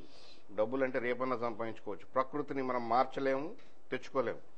రివర్ వాటర్స్ ని ఎంత విధంగా ఒక లాంగ్ టర్మ్ దూరదృష్టితో చూసి నాయకులందరూ కూడా, మేబీ పార్టీ పరంగా కానీ పార్టీ రహితంగా కానీ ఏదైనా సరే, భవిష్యత్ తరాలు ఇబ్బంది పడకుండా, భవిష్యత్ తరంలో రైతులు ఇబ్బంది పడకుండా సాగునీరు కానివ్వండి, తాగునీరు కానివ్వండి. ఇవాళకి కూడా Rayalaseema is under drought. The reason is, even though అప్పుడు ఈ 60 ఏళ్లు మనం కలిసి ఉన్నా సరే ఈ ప్రాజెక్ట్ ఒక మల్టీపర్పస్ ప్రాజెక్ట్ పోలవరం, దాన్ని ఇంప్లిమెంట్ చేయలేకపోవడం మన దౌర్భాగ్యం, మన దురదృష్టం. పోలవరం ఒకటి పట్టుబట్టాలి. బుచ్చి చౌదరి గారు చెప్పినట్టు భద్రాచలం అంశానికి సంబంధించి ఇప్పుడు ముంపు కారణం అదే అన్నాను ఇందాక, నేను చెప్పినప్పుడు కూడా రీహాబిలిటేషన్ అనేది మేము చేసి చూపిస్తాం. ఈసారి మేము చేసుకోగలం, మనంతా అంత సత్తా లేని వాళ్ళం కాదుగా. వాళ్ళు ఎవరో గిరిజన సోదరులు మురిగిపోతుంటే వాళ్ళని గాలికి వదిలేం కదా. ప్రపంచవ్యాప్తంగా ఏ ప్రాజెక్టు కట్టినా రిహాబిలిటేషన్ నర్మదా వ్యాలీ కట్టారు, పంజాబ్ లో బాక్రా నంగల్ కట్టినప్పుడు రిహాబిలిటేట్ చేశారు. వాళ్ళ చైనాలో 3 గోర్జెస్ ప్రాజెక్టు బ్రహ్మాండమైనది, కొన్ని 10 లక్షల మందిని రిహాబిలిటేట్ చేశారు అదే సంవత్సరాల కోసం. అవసరం వాటర్. ఇవాళ రాబోయేది జల యుద్ధాలు కానీ భూమి యుద్ధాలు కాదు, జలం కోసమే యుద్ధం. అలాంటప్పుడు జలం కోసం ఏదైనా చేయాలి. మరి అంటే చౌదరి గారు ఇప్పుడు మీరు చెప్పినట్టు అంటే ఆర్థిక అంశాలు, అదేవిధంగా నీటి వనరులు, ముఖ్యంగా రాష్ట్ర రాజధాని, ఈ అంశాలకు సంబంధించి ఈ క్లాజులన్నీ కూడా వీళ్ళు చర్చించాలి ప్రజలు. ఇందాక బుచ్చి చౌదరి గారు అన్నట్టుగా అద్దెంట్లో ఉంటున్నాం. ఇప్పటికైనా మళ్ళీ ఏదైతే ఇమీడియట్ గా క్యాపిటల్ ఎక్కడైనా నిర్ణయించుకుని ఎంత త్వరితగతిన ప్రతి సంవత్సరం ఆ అద్దె కొంపకి వెళ్ళేయకుండా సొంత క్యాపిటల్ ఏర్పరచుకుంటే మంచిదని నా ఉద్దేశం. ఓకే, ఆల్రెడీ చెప్పింది కరెక్టే. మీరు విభజన గురించి చెప్తా ఉన్నారు. విభజన వలన ఏమీ లబ్ధి జరగదనేది చరిత్ర నిరూపిస్తుంది. మీరు ఇచ్చినటువంటి ఉత్తరాఖండ్, ఛత్తీస్గఢ్, జార్ఖండ్ చూడండి ఈ రోజు ఎంత దారుణమైన ఆర్థిక పరిస్థితుల్లో ఉన్నారు. మనుషులు చనిపోయినా కానీ. సెకండ్ రౌండ్ లో దాంట్లోకి వద్దామండి సుబ్బారావు గారు. ఎమ్మెల్యే గారు, ఇప్పుడు మీరు నోటీస్ చేసిన అంశాలు ఏంటంటే విభజన బిల్లులో ఉన్న లోపాలేంటి, మనం ఈ సీమాంధ్ర ప్రాంత సంబంధించిన నేతలు ఎట్లాంటి పాయింట్స్ ని ఏ క్లాజెస్ మీద చర్చించడానికి వ్యూహం రూపొందించుకున్నారు, ఏ అంశాల మీద మీరు ప్రధానంగా మీరు మాట్లాడనున్నారు? ట్రిపుల్ సి ప్రేక్షకులకి నమస్కరించుకుంటూ 2 విషయాలు చెప్పాలనుకున్నానంటే, విభజన ఏ విధంగా వచ్చిందనేది ఒక 2 విషయాలు చెప్పి తర్వాత ముసాయిదా బిల్లు గురించి చెప్తాను. దాని గురించి కూడా అసలు భారతదేశానికి స్వతంత్రం వచ్చిన తర్వాత ఎన్నో రాష్ట్రాలు విభజన జరిగింది, కానీ ఈ విధంగా ఆంధ్రప్రదేశ్లో జరిగినటువంటి విభజన బహుశా భారతదేశ చరిత్రలో ఎప్పుడు కూడా ఇలాంటి పరిస్థితులు రాలేదు. విభజన గతంలో ఎంతో మంది అడిగారు, వాళ్ళు చట్టసభల్లో వాళ్ళు తీర్మానాలు చేశారు. తీర్మానాలు చేసిన తర్వాత దానికి అనుగుణంగా రాష్ట్రాల విభజన జరిగింది. ఇవాళ ఇక్కడ ఇంతకు ముందు కూడా గతంలో కూడా ఎన్నో ఉద్యమాలు వచ్చినాయి. మాకు మా రాష్ట్రం మాకు కావాలని చెప్పి ఎంతకన్నా పెద్ద ఉద్యమం వచ్చింది. జై ఆంధ్ర అని చెప్పేసి తీవ్రమైన ఉద్యమం నడిచింది. మా రాష్ట్రం మాకు ఇచ్చేయండి బాబు, మేము తెలంగాణని సపరేట్ చేసి. 72 అయినా కూడా అప్పట్లో ఉన్న ఇందిరాగాంధీ గారు ఏంటంటే ఈ రాష్ట్రాలు విభజన చేస్తే దీంట్లో వచ్చినటువంటి పరిస్థితులు ఉన్న ఇబ్బందులు పూర్తిగా ఆవిడకి అవగాహన ఉంది కాబట్టి విడదీస్తే జరిగిన ఇబ్బందుల్ని ఆమె ఎదుర్కొని ఆ రోజు ఇంతకన్నా తీవ్ర ఉద్యమం వచ్చినప్పుడు దాన్ని అణిచి ఈ రాష్ట్రాన్ని సమైక్యంగా ఉంచడం జరిగింది. తదుపరి అలాగే ముల్కీ నిబంధనలు వచ్చి తెలంగాణలో వచ్చి ఎన్నో ఉద్యమాలు వచ్చినా వాళ్ళు ఒకటే చెప్తారు, తెలంగాణ 60 సంవత్సరాల నుంచి ఉద్యమం వచ్చింది, మేము 60 సంవత్సరాల నుంచి మా రాష్ట్రాన్ని మాకు కావాలని చెప్పి మేము ఉద్యమం చేస్తున్నాం. దీనికి ప్రధానంగా ఏంటంటే తెలా పిడికుడు తలా పాపమని వాళ్ళు మన రాజకీయ పార్టీల అస్తిత్వం కాపాడుకోవడం గురించి ఇంకో ప్రాంతానికి వెళ్ళాలని అంటే వాళ్ళ తెలుగుదేశం వాళ్ళ పార్టీ నాయకుడు చెప్తున్నారు 2 కళ్ళ సిద్ధాంతం అని. బహుశా ఈ రాష్ట్రంలో అత్యధికంగా అనుభవం ఉండి పూర్తిగా 10 సంవత్సరాలు ముఖ్యమంత్రి చేసి 10 సంవత్సరాలు ఈ రాష్ట్రంలో అన్ని పోర్ట్ఫోలియోలు చేసిన ప్రధాన పోర్ట్ఫోలియోలు చేసిన వ్యక్తి చంద్రబాబు నాయుడు గారు. ఎవరో తప్పు చేస్తే పర్లేదు, వారు కూడా ఏంటంటే తెలంగాణలో అస్తిత్వం కాపాడుకోవడం కోసం ఈ రాష్ట్రాన్ని విభజన ఎమ్మెల్యే గారు 110 సంవత్సరాలు కాంగ్రెస్ కూడా చెప్తాను, అది చెప్తాను. నన్ను అలా కాదు, నాకు పూర్తి అయిపోయినామండి, తర్వాత మీరు చెప్పండి, మీరు రండి, తర్వాత రండి, అలా అదే అన్ని అని చెప్తాను, అది కూడా చెప్తారు. కానీ అలాగా వారు అలాగే వైఎస్ఆర్ కాంగ్రెస్ ఆర్టికల్ 3 ప్రకారం చేయండి అని చెప్పి చక్కగా రూట్ చెప్పడం కానివ్వండి. సిపిఐ అయితే ఒకప్పుడు ఈ రాష్ట్రంలో జై ఆంధ్ర మూవ్మెంట్ వస్తే కర్రలు పట్టుకుని ఎవరో జై ఆంధ్ర అంటారు, ఈ రాష్ట్రం సమైక్యంగా ఉంచని చెప్పి కర్రలతో కొట్టినటువంటి సిపిఐ వచ్చి విభజన చేయండి అని చెప్పి వాళ్ళు లెటర్ ఇవ్వడం. అసలు ఈ రాష్ట్రాన్ని ఒకప్పుడు సమైక్యంగా ఉంచిందే సిపిఐ. నాకు చిన్నప్పుడు ఎవరైనా జై ఆంధ్ర అంటే కొట్టివారు, కర్రలతో కొట్టివారు. ఓ పక్కన పోలీసు వాళ్ళు, పక్కన వాళ్ళు ఇద్దరు కలిపి బాబు వాళ్ళు ప్రత్యేకించి జై ఆంధ్ర అంటే కొట్టివారు. సమైక్యంగా ఉంచాలి రాష్ట్రాన్ని. అటువంటి సిపిఐ కూడా వచ్చి ఒక చక్కగా లెటర్ ఇచ్చింది. వాళ్ళకి సంబంధించిన వాళ్ళు ఎవరో కూడా ఇది తప్పు, ఇది చేయండి అని చెప్పలేదు. అలాగే బీజేపీ అయితే మొదటి నుంచి కూడా మేము చిన్న రాష్ట్రాలకు అనుకూలం అని చెప్పి వాళ్ళ సిద్ధాంత ప్రకారం వాళ్ళు ఇచ్చారు. ఎంతో అంత ఈ రాష్ట్రంలో చెప్పాలంటే ఒక్క భారత కమ్యూనిస్ట్ పార్టీ, మార్కిస్ట్ పార్టీ ఒకటి మాత్రం స్పష్టంగా చిన్న పార్టీ, ఒక శాసనసభ చట్టసభలో ఒకే ఒకరు ఉన్నారు రేషియో ప్రకారం. మిగతా వాళ్ళు ఇంకా మా కాంగ్రెస్ పార్టీకి సంబంధించింది ఏంటంటే అన్ని పార్టీలు ఇచ్చి ప్రధాన ముద్దాయిని కాంగ్రెస్ పార్టీని చేయాలని చెప్పి నిర్ణయించుకున్నారు. ప్రధాన ముద్దాయిని కాంగ్రెస్ పార్టీ చేయాలనుకుంటే మేము ఎందుకు ముద్దాయి అవ్వాలా, మీరందరూ ఆమోదం అయితే మాకు మాత్రం ఏముందని చెప్పి చివరిగా మా పార్టీ నిర్ణయించింది. కానీ ఇవాళ మా ముఖ్యమంత్రిగా ఉంటూ తన వాణిని ఎక్కడ రాజీ పడకుండా స్పష్టంగా చెప్పడం జరుగుతుంది. రకరకాల వాదనలు నిలబడుతుంటాయి, ఆయన అస్తిత్వాన్ని కాపాడకుండా చేస్తున్నారు, ఓ పక్కన ఈ విధంగా చెప్తున్నాడు, హైకమాండ్తోనే వేరే ఆలోచన ఉంది, ఇవన్నీ ఇప్పుడు ఎన్నైనా చెప్పొచ్చు. కానీ ఆయన మాత్రం స్పష్టంగా ఈ రాష్ట్రాన్ని సమైక్యంగా ఉంచకపోతే ఇబ్బందులు ఏంటనేది. ఇంకా రెండో విషయానికి వస్తాను. 2013 ఆంధ్రప్రదేశ్ పునర్వ్యవస్థీకరణ బిల్లు 108 క్లాజులతో పెట్టడం జరిగింది. నేను ఫస్ట్ చెప్పాను కదండి, మొట్టమొదట ఎవరైనా ఒక రాష్ట్రం కావాలనుకున్న వాళ్ళకి ఏం కావాలో అడిగి వాళ్ళని పంపించడం జరుగుద్ది. మనల్ని మీరు వెళ్ళిపోండి అని చెప్పేసి మనల్ని ఏంటంటే తట్టబట్ట చదువుకొని ఇదే ఒకే తెలుగు జాతి మాట్లాడే వాళ్ళని ఎడగొట్టడంలో ఎన్ని క్లాజులు, ఎన్ని ఇబ్బందులు ఉన్నాయంటే, రాష్ట్ర విభజన జరిగినప్పుడు ఎలా ఉంటుందంటే కొత్త సమస్యలు లేకుండా ఉభయలు సుఖంగా ఉండాలని చేస్తారు. ఈ రాష్ట్ర విభజన జరిగితే తరతరాలుగా ఈ జాతి కాదు ఎవరు కూడా సరిదిద్దలేనటువంటి మొట్టమొదటి సమస్య ఏంటంటే నదీ జలాల సమస్య. ఇవాళ మనం చూస్తున్నాం, గౌతమ బుద్ధుడు కాలం నుంచి గౌతమ బుద్ధుడు ఎలాగ కావడానికి పెరవెట్ అవడానికి ఏంటంటే నదీ జలాలే కారణం. ఒకసారి చరిత్రలో ఈ మధ్యన నేను ఆయన రాసినటువంటి బాబాసాహెబ్ అంబేద్కర్ బుక్ ఏదో రిలీజ్ అయితే క్వారీ మీద చూస్తే దాంట్లో ఆయన ఎందుకు ఇలాగ అయిపోయాడు గౌతమ బుద్ధుడు అనేది బాబాసాహెబ్ అంబేద్కర్ రాశాడు. ఈ పెరవెట్టెడ్ అయిపోయి నదీ జలాల గురించి యుద్ధం చేయాల్సి వస్తే అలా అక్కడ చరిత్ర నుంచి ఉంది. ఇవాళ మన పరిస్థితి ఏంటంటే గ్రావిటీ అంతానేమో పైన ఉంది, కిందకేమో మనం ఉన్నాం. ఇవాళ ఎలాంటి సమస్యలు వస్తాయనంటే నది ఇప్పుడు మనం కలిసి ఉండడం వల్ల ఏంటంటే అందరూ ఇటు ఉభయ ప్రాంతాలు సుఖంగా ఉంటాం. మరి ఇవన్నీ తెలియదానంటే అందరూ లెటర్స్ ఇచ్చారు. లెటర్స్ ఇవ్వడం వల్ల ఏంటంటే అందరూ ఒప్పుకున్నారు కాబట్టి మేము ఎందుకు ముద్దాయి అవ్వాలా, మీ అందరూ ఆమోదం ప్రకారం మేము చేస్తాం. ఇప్పుడు ఢిల్లీలో ఉన్న వాళ్ళకి దీని నైసర్గిక స్వరూపం. పార్టీల నిర్ణయాలు పక్కన పెడితే మీరు ప్రధానంగా రేపు అసెంబ్లీలో ఎట్లాంటి పాయింట్స్ మీరు ఇవాళ 108 క్లాజులతో ముసాయిదా ఈ బిల్లు రూపొందించబడింది. దాంట్లో మేమైతే ముఖ్యమంత్రి గారు మేము ఆల్రెడీ ఒకసారి కూర్చొని ఆల్రెడీ ఒక మీటింగ్ ముఖ్యమంత్రి గారు క్యాంప్ ఆఫీస్ లో జరగడం జరిగింది. బిల్లు క్లాస్ టు క్లాస్ ప్రతి క్లాస్ కూడా మన అభ్యంతరాలు ఏ విధంగా తెలియపరిచి దాని మీద ఓటింగ్ అడగాలని చెప్పి నిర్ణయించుకున్నాం. ఓటింగ్ అడిగితే దీనికి సంబంధించినటువంటిది ఏంటంటే రాబోయే రోజుల్లో మన డీసెంట్ తెలియపరిచినట్టు ఉంటుంది. ఓటింగ్ అడగాలని చెప్పి ఆ ప్రతి క్లాస్ మీద అడగాలను. ప్రధానంగా కొన్ని విషయాలు అయితే నేను కొన్నే ప్రస్తావన చేస్తాను, సమయం కూడా తక్కువగా ఉంది కాబట్టి. నదీ జలాల సమస్య ఉంది, చాలా ప్రధానమైన సమస్య. వారు ఏమో పోలవరం అన్నారు, క్యాచ్మెంట్ ఏరియా వాటర్ వచ్చేదంతా అటుపక్క పెట్టుకుని మనకేమో డామ్ ఏమో మన పక్కన పెడితే ఇవాళ ఎక్కడ కాదు రాష్ట్రంలో చూస్తే ఇవాళ నల్గొండ దగ్గర ఉండేటువంటి నాగార్జున సాగర్ ఏమో డామ్ ఏమో ఒక చోట ఉంటుంది, క్యాచ్మెంట్ ఏరియా వ్యవసాయం అంతా ఒక చోట ఉంటుంది. ఇలాగా ఈ బహుశా నేను చెప్పాను కదా, స్వతంత్రం వచ్చిన తర్వాత దేశంలో ఎన్నో రాష్ట్రాలు విభజన జరిగిన అనేక కారణాలు ఉన్నాయి. అన్నింటిలోకి వెళ్తే అక్కడ ఉండే చిన్న చిన్న సమస్య, శాంతి భద్రతలో వేరే విషయాలు, కానీ వాళ్ళు ఒప్పుకున్నారు. అక్కడ చట్టసభలో తీర్మానం చేశారు, ఇక్కడ మనం వద్దు బాబు, ఈ ఇడిపోతే తరతరాలుగా మేము జాతి పరిష్కరించలేని సమస్యలు ఉంటాయని చెప్పి గోల పెడుతున్నాం. నదీ జలాల సమస్య అనేది స్పష్టంగా చెప్తాం. అలాగే పాయింట్ 108 క్లాసులో కూడా అలాగే ఇవాళ 10 సంవత్సరాలు కలిసి ఉండండి అంటారు. ఇవాళ వాళ్ళు రాష్ట్ర బిల్లు అయిపోయిన తర్వాత ఇంకోటి ఏంటంటే మా పార్టీ కూడా చాలా స్పష్టంగా నేను ఒప్పుకుంటాను, దాంట్లో ఏం సిగ్గుపడను. ఇవాళ కాంగ్రెస్ పార్టీ కూడా ఏంటంటే ఒక మాట ఇచ్చాం కాబట్టి అందరూ ఒప్పుకున్నారు కాబట్టి యుద్ధ ప్రతిపాదిక మీద వార్ పుట్టింగ్ మీద రేపు ఎలక్షన్స్కి వెళ్లే లోపు చేసేయాలనేటువంటి తీరులో మాత్రం 100% ఉంది. దీన్ని మరి ఇవాళ ఆపాల్సిన పరిస్థితి ఏంటంటే చట్టసభల్లో మేము తీర్మానాలు చేసినంత మాత్రాన ఆగిపోద్దని నేను కూడా విశ్వసిస్తాను. దించేదో క్లాసులు చెప్తాం, వ్యతిరేకిస్తాం. అసలు చేసేటువంటి వాళ్ళు, పైన ఉన్నటువంటి వాళ్ళు దీన్ని విభజన చేసేయడానికి సిద్ధపడిన తర్వాత దానికి ప్రధానంగా ఉండేటువంటి ప్రతిపక్ష పార్టీ బీజేపీ కూడా దానికి సహకరించిన తర్వాత ఎవరు ఆపగలరంటే దీన్ని ఎవరు ఆపలేరు. కానీ ఆపగలిగిన వాళ్ళు మరలా భారతీయ జనతా పార్టీ వాళ్ళు ఇప్పుడు కొద్ది రియలైజ్ అవుతున్నట్టుగా తెలుస్తుంది. చాలా సీమాంధ్ర ప్రాంతంలో చాలా సమస్యలు ఉన్నాయి. వాళ్ళకి ఇచ్చిన ముసాయిదా బిల్లో క్లాస్ వైజ్ చాలా అభ్యంతరాలు చెప్తున్నారు. ఇవాళ 10 సంవత్సరాలు హైకోర్టులో కలిసి ఉండండి అంటారు. మొన్న హైకోర్టులో ఏం జరిగిందండి, ఒక పక్క సీమాంధ్ర లాయర్స్, ఇంకో పక్కనేమో తెలంగాణ లాయర్, రోజు కొట్టుకోవడమే కదా. ఎవరు ఆపుతారండి?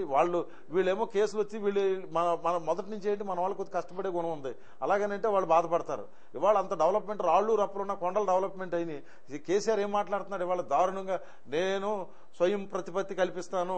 ఎప్పుడు కాశ్మీర్లో బిల్లును చూశారంటే 370 ఆర్టికల్, అలాగే గతం నుంచి కూడా ఇక్కడ భూములు కొన్నాయన్నీ కూడా మా తెలంగాణకి చెందుతాయని ఏదేదో మాట్లాడేస్తున్నాడు అతను. ఇలాంటివన్నీ కూడా ఒక్కొక్కటి అంటే నేను క్లాస్ వరకు మాట్లాడవలసి వస్తే ప్రతి 108 క్లాస్ మీద సబ్జెక్ట్ రాసుకుని ఎందుకు దీన్ని వ్యతిరేకించాలనేది క్లాస్ వైజ్ మాట్లాడతాం. అలాగే హైకోర్టు విషయంలో కానీ రాజధాని విషయంలో కానీ 10 సంవత్సరాలు ఉమ్మడిగా ఉండంటారు. పొద్దున్న లేస్తాలు ఏమంటారు, ఇవాళ కాదు రేపు వెళ్ళిపోతారు కదా, మీరు వెళ్ళిపోండి. పొద్దున్న నుంచి ఇదేమో తగు మొదలు పెడతాడు. మనం ఇల్లు ఖాళీ చేసే ముందు వెళ్ళిపోతున్నాం అనుకోండి, ఇంటి ఓనర్కి ఎంతలోకి అవుతాం. అలాంటి పరిస్థితి మన సీమాంధ్ర ప్రాంతంలో. ఇవాళ ఇలాగ ప్రతి క్లాజులోనూ ఉద్యోగస్తులు ఉన్నారు. వాళ్ళ ఉద్యోగస్తులు రోడ్డుని ఎందుకు పడుతున్నారండి? వాళ్ళకి వచ్చే పెన్షన్స్ కానీ, వాళ్ళకి వచ్చే ఏరియర్స్, గ్రాట్యుటీ ఎలాగ ఇప్పుడు గతంలో ఉన్న వాళ్ళు పెన్షన్ చోట తీసుకుంటాడు, ఎన్ని మార్చి అన్ని చేయడం అంటే చాలా ఇబ్బందులు ఉన్నాయి. క్లాజ్ వైజు హైకోర్టు విషయాల్లో కానీ, ఉద్యోగస్తుల విషయం కానీ, నీటి పంపిణీ విషయం కానీ, ఆదాయ వనరుల విషయంలో కానీ ప్రతి విషయంలోనూ ప్రతి క్లాజులోనూ కూడా చాలా విషయాలు ఉన్నాయి, లోటుపాట్లు. ఇవన్నిటి కూడా 371 ఉంది. ఇప్పుడు ప్రముఖ లాయర్ ముప్పాళ్ళ సుబ్బారావు చెప్పారు, చాలా వేగ్గాని మాట, ఏదో ఇలా పర్లేదు రాజ్యాంగ పరంగా చేసేవచ్చుంటే వాళ్ళ ధైర్యం ఏంటంటే పక్కనున్న బీజేపీ సహకరిస్తుంది కదా అని. మరి ఇలాంటి పరిస్థితుల్లో మరి ఉన్న ఇక్కడ బీజేపీ ప్రతినిధి ఆకుల సత్యనారాయణ గారు కూడా ఏంటంటే చెప్పి బాబు మా ఆల్రెడీ చేస్తున్నారు, రోడ్డు ఎక్కుతున్నారు. అందుచేత ఏంటంటే క్లాస్ వైజ్ అలా కాదు, సీనియర్ బుచ్చి చౌదరి గారు చెప్పారు మాట్లాడగలరు. క్లాస్ వైజ్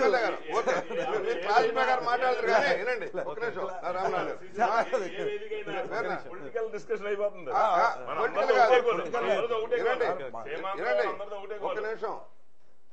పొలిటికలే మరి ఆయన పొలిటికల్ గానే మాట్లాడినప్పుడు చెప్పాలి కదా. అదేంటే చంద్రబాబు ఉత్తరం వాళ్ళంట మేము వద్దంటున్నాం, ఆపండి.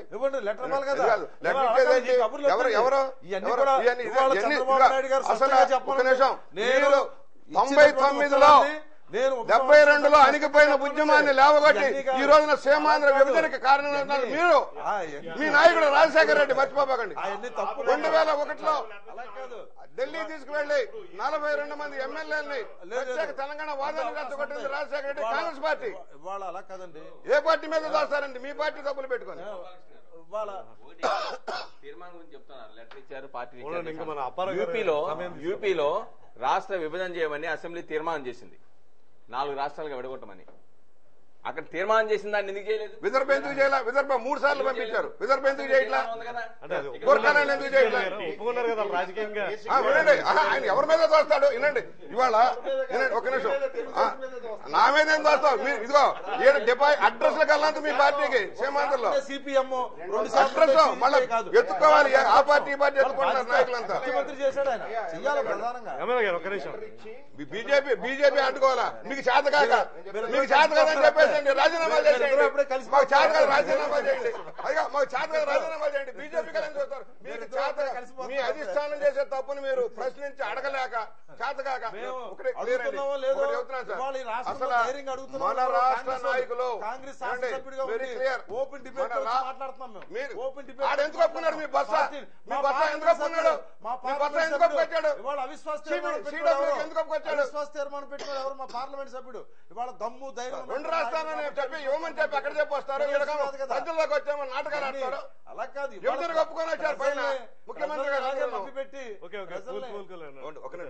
ఫైనల్ గా అలా కాదు. అసలు భద్రాచలం ఏం చెప్పాడు కిషోర్ చంద్రదేవ్?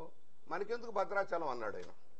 ఇంకొక ఆయన ఏమంటాడు, వీళ్ళ లీడర్లు కుండ్రు మురళీమోహన్ గారంట, ఆయనకి ఎంత నాలెడ్జ్ నాకు తెలియదు, శ్రీకాకుళాన్ని అలా తీసుకెళ్లి ఇలా తీసుకెళ్లి హైదరాబాద్ లో కలపాలండి. ఏనండి ఇంకొక నాయకుడు ఏంటి, రాయల్ తెలంగాణ.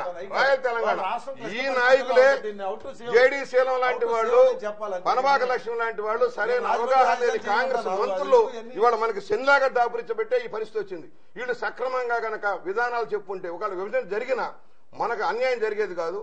వీళ్ళు అక్కడ మాత్రం లోపలికి వెళ్లి డ్రామాలు ఆడి బయటకు వచ్చి మాత్రం మేమేదో చెప్పారు, పేపర్ లీకేజ్ ఓకే ఎమ్మెల్యే గారు ఒక్క నిమిషం. ఎమ్మెల్సీ గారు, అంటే మీరు నోటీస్ చేసిన లోపాలు ఏంటి, మీరు ఏ విధంగా ఈ బిల్లుకి సంబంధించి రేపు ఈ సభలో ప్రస్తావించే అంశాలు? ఈ డివిజన్ ముసాయిదా బిల్లు అసలు మొత్తం మీదే తప్పులు తడకగా ఉందండి. ఏ విషయాల్లో కూడా సంపూర్ణమైనటువంటి వివరాలు లేకుండా ఏ విధంగా ఈ డెసిషన్ తీసుకోవాలి, ఏ విధంగా మనం అర్థం చేసుకోవాలనే విషయం కూడా అసలు అయోమయం పరిస్థితిలో ఉంది. శాసన మండలిలో ఈ ముసాయిదా ఈ బిల్లుని ప్రవేశపెట్టినప్పుడు మేము దాన్ని అడ్డుకున్నాం. ఏంటంటే ముందుగా ఈ రాష్ట్రం సమైక్యంగా ఉండాలని ఒక తీర్మానం చేసిన తర్వాత ఈ బిల్లు మీద డిస్కషన్ వస్తాం తప్ప అంతవరకు మేము రావు అని కూడా చెప్పాం. ఇంకొక విషయం ఏంటంటే ఆ ప్రతులు కూడా ఏదో హడావిడిగా ఈ బిల్లుని ఇక్కడ యాక్సెప్ట్ చేయించేసి తీసిపోయి ఈ రాష్ట్రాన్ని అడ్డగోలుగా విభజించాలనే కాంగ్రెస్ ఉద్దేశం తప్ప దాని మీద డిస్కషన్ చేయాలి, ఏ అంశాల మీద ఏ లోపాలు ఉన్నాయనేది కూడా కూలంకషంగా లోపలికి వెళ్ళి చర్చించే అవకాశం కూడా కల్పించకుండా హడావిడి చేస్తున్నారు. ఒక రోజున ప్రతులు ఇచ్చారు, అవి కొంతమందికి అందినాయి. మరుసటి రోజున ఇచ్చారు, కొంతమంది ఏమో ఆ ప్రతుల్లో మా ఇంగ్లీష్లో చదివిన ఏం మాకు అర్థం కావట్లేదండి, తెలుగులో కూడా ఇవ్వండి అంటే తెలుగు ప్రతులు ఇవ్వలేకపోయారు. తర్వాత ఒక రోజు ఆగి తెలుగు ప్రతులు ఇచ్చారు. తెలుగు ప్రతులు రెండు కంపేర్ చేస్తే ఇంగ్లీష్లో ఉన్న అర్థం ఒకటి వస్తుంది, తెలుగులో ఉన్న అర్థం ఒకటి వస్తుంది ట్రాన్స్లేషన్లో. అప్పుడు మేము చెప్పాం వైఎస్ఆర్ కాంగ్రెస్ పార్టీ తరఫున ఈ తెలుగులో ట్రాన్స్లేషన్ చేసేటప్పుడు బిల్లులన్నీ కూడా ఏ విధంగా ట్రాన్స్లేషన్ ఎక్కడి నుంచి చేస్తారో ఆ విధంగా బ్యూరో ఆఫ్ ట్రాన్స్లేషన్ అక్కడి నుంచి చెయ్యాలని చెప్పాం. ఒకటి. రెండోది, ఆ బిల్లులో చూస్తే అన్ని ఏ విషయం కూడా క్లారిటీ లేదు. కొన్ని విషయాల్లో ఆదాయాన్ని ఏమో ఈ జనాభా ప్రాతిపదికన పంచుతాం, తర్వాత ఈ అప్పులు ఇవన్నీ ఉన్నట్లనేమో ఏ విధంగా పంచుతారో తెలియక పంచుతారు అని ఇచ్చారు. పోనీ తెలుగులో ఎలాగుందని చూస్తే అందులో కూడా పంచబడను అని ఇచ్చారు. ఇంకొక విషయం ఏంటంటే ఈ రాష్ట్రానికి అవుట్ సైడ్ ఉన్నటువంటి ప్రాపర్టీస్ అన్నీ కూడా అవి కూడా షేర్ చేసుకోవాలి, రాష్ట్రానికి అవుట్ సైడ్ ప్రాపర్టీస్ అన్నారు తప్ప ఏ బేసిస్ లేదు. తర్వాత ఈ వాటర్, ముఖ్యంగా ఈ వాటర్ ప్రాబ్లం గురించి ఏ విధంగా చెప్పారంటే అసలు ఏం చెప్పారో కూడా అర్థం లేని పద్ధతిలో ఉన్నది అది. ఈవేళ బ్రిజేష్ కుమార్ ట్రిబ్యునల్ చూస్తే ఆయన ఇచ్చినటువంటి తీర్పు చూస్తే ఇవాళ కోర్టులకు వెళ్ళకపోతే భయంకరమైనటువంటి ఇబ్బంది ఈ సీమాంధ్రప్రదేశ్లో ఎదుర్కొనే పరిస్థితి వస్తుంది. ఎందుకంటే ఆనాడు బచావత్ ట్రిబ్యునల్ ఇచ్చినటువంటి తీర్పులో మిగులు జలాలన్నీ కూడా ఈ ఆంధ్రప్రదేశ్లో సీమాంధ్రలో ఉన్న వాళ్ళు వాడుకోవాలని చెప్తే ఈ బ్రిజేష్ కుమార్ గారేమో అన్నీ కూడా షేర్ చేశాడు. ఇవన్నీ కూడా పట్టించుకోవట్లేదు, వాటి మీద ఒక నిర్ణయం కూడా లేదు. అందుకని మేమేం చెప్పామంటే ఇవన్నీ కూడా ఈవేళ మేము పెట్టేది ఈ సభ్యుల యొక్క వ్యూస్, సభ యొక్క వ్యూస్ అన్నారు. మేమేంటి సభ్యుల యొక్క వ్యూస్ అంటే మా వ్యూస్ చెప్పిన తర్వాత మేము చెప్తాం. సభ యొక్క వ్యూస్ అన్నప్పుడు సభ యొక్క వ్యూస్ చెప్పేటప్పుడు దాని మీద ఓటింగ్ పెడతారా అని అడిగాం. దానికి ఓటింగ్ పెట్టంట. మరి ఇందులో క్లియర్గా లేనప్పుడు మేము ఏం చెప్పాలంటే మేము ఏదైనా చెప్తే అవి మేము వింటాం, అవి మేము తీసుకెళ్ళి పైకి పంపుతాం అన్నారు తప్ప ఇందులో ఉన్నటువంటి లోపాలన్నీ కూడా మాకు సరిగ్గా అర్థమే కావట్లేదు ఇది. కాబట్టి మీరు రాష్ట్రాన్ని సుభిక్షంగా ఉంచి సీమాంధ్ర ప్రజల యొక్క వాళ్ళ యొక్క ఉద్దేశాలు కానీ వారికి అభివృద్ధిని కానీ ఏమీ కాంక్షించకుండా మీరు కావాలని దీన్ని అడ్డగోలుగా విభజన తీసుకుపోతున్నారు. మిగతా రాష్ట్రాల్లో విభజన జరిగినప్పుడు ఏ విధంగా జరిగిందో ఆ విధంగా కూడా ఇక్కడ చెయ్యాలి. అంతే తప్ప మీరు ఈ విధంగా చేసేసి ఏదో విధంగా ఈ బరువును తీసుకెళ్ళిపోయి ఢిల్లీలో పాడాయాలనే ఆలోచనలోనే మీరు ఉన్నారు తప్ప మీరు ఉండే విధం కాదు. కాబట్టి ముఖ్యంగా ఆస్తులు, ఆదాయం ఇవన్నీ కూడా ఏ విధంగా పంచుతారనేది ఒక క్లారిటీ రావాలి. రెండవది ఈ జలాల విషయంలో ఏ విధంగా అనేది ఒక పూర్తి క్లారిటీ రావాలి అని మేము ఆ రోజు ముఖ్యమంత్రి గారు కూడా శాసనమండలికి రావడం జరిగింది. ఆయన కూడా నేను ఒక అప్పీల్ చేస్తున్నానని చెప్పి ఆయన బిల్లులు ప్రవేశపెట్టేస్తున్నాడు ఆ హడావిడిగా. దాన్ని యనమల రామకృష్ణ గారు ఎదుర్కొన్నాడండి. ఆయన పాయింట్ ఆఫ్ ఆర్డర్ లేవదీసి ఇది తప్పు, మీరు అప్పీల్ అంటే ఇట్ ఈస్ అప్పీల్ అంటున్నాడు. అప్పీల్ త్రూ చైర్మన్ రావాలి తప్ప మాకు మీరు అప్పీల్ చేస్తున్నారంటే అనేది డిస్కషన్ జరిగితే ఆయన ఆగిపోవడం జరిగింది. అయితే మేము ఇప్పుడు చెప్పేది అంటే ప్రతి పాయింట్లో కూడా లోపభూయిష్టంగానే ఉన్నది తప్ప క్లారిటీ లేదు. మేము ఒకటే చెప్పాం చైర్మన్ గారికి, 3వ తారీఖున మేము వచ్చేటప్పటికి ఈ తర్జుమా చేసే ప్రతులు కూడా కరెక్ట్గా ఉండాలి.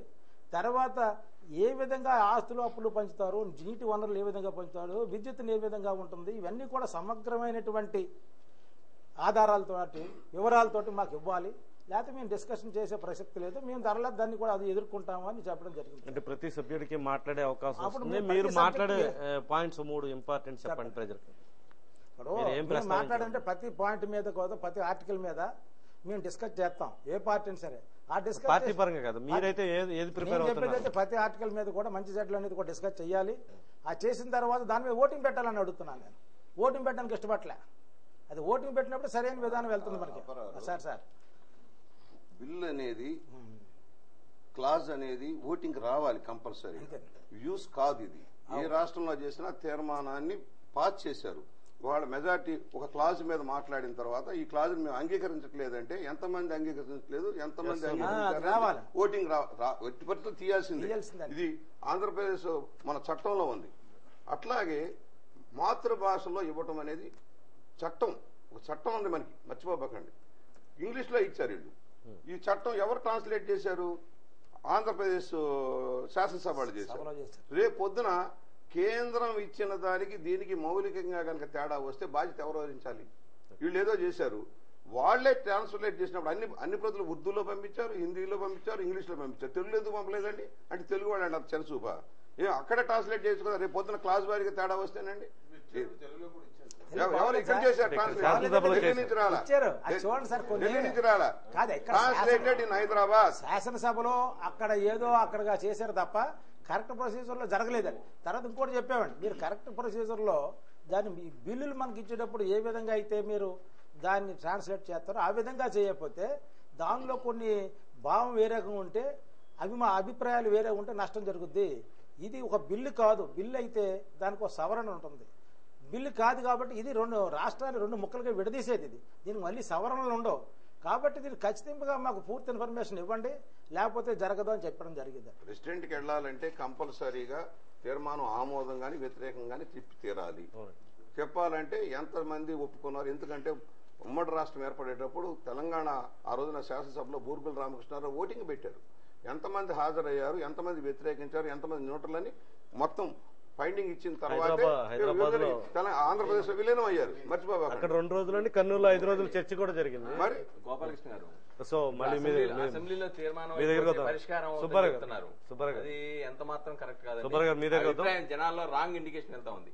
అసెంబ్లీలో తీర్మానమైనా దాన్ని కంపల్సరీగా ఆమోదించాలని ఎక్కడా చట్టం లేదు, తీర్పులో లేదు. కానీ వాళ్ళ అధిష్టానం అంగీకరించవచ్చు, అంగీకరించకపోవచ్చు. మనం వాదన చెప్పుకోవడానికి ఉపయోగపడుతుంది.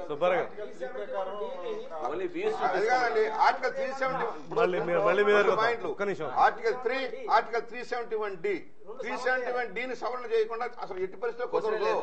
క్వశ్చనే లేదు. అది కాన్స్టిట్యూషనల్ అమెండ్మెంట్ జరగాలి, లేకపోతే సుప్రీంకోర్టు వెంటనే కొట్టేస్తాడు.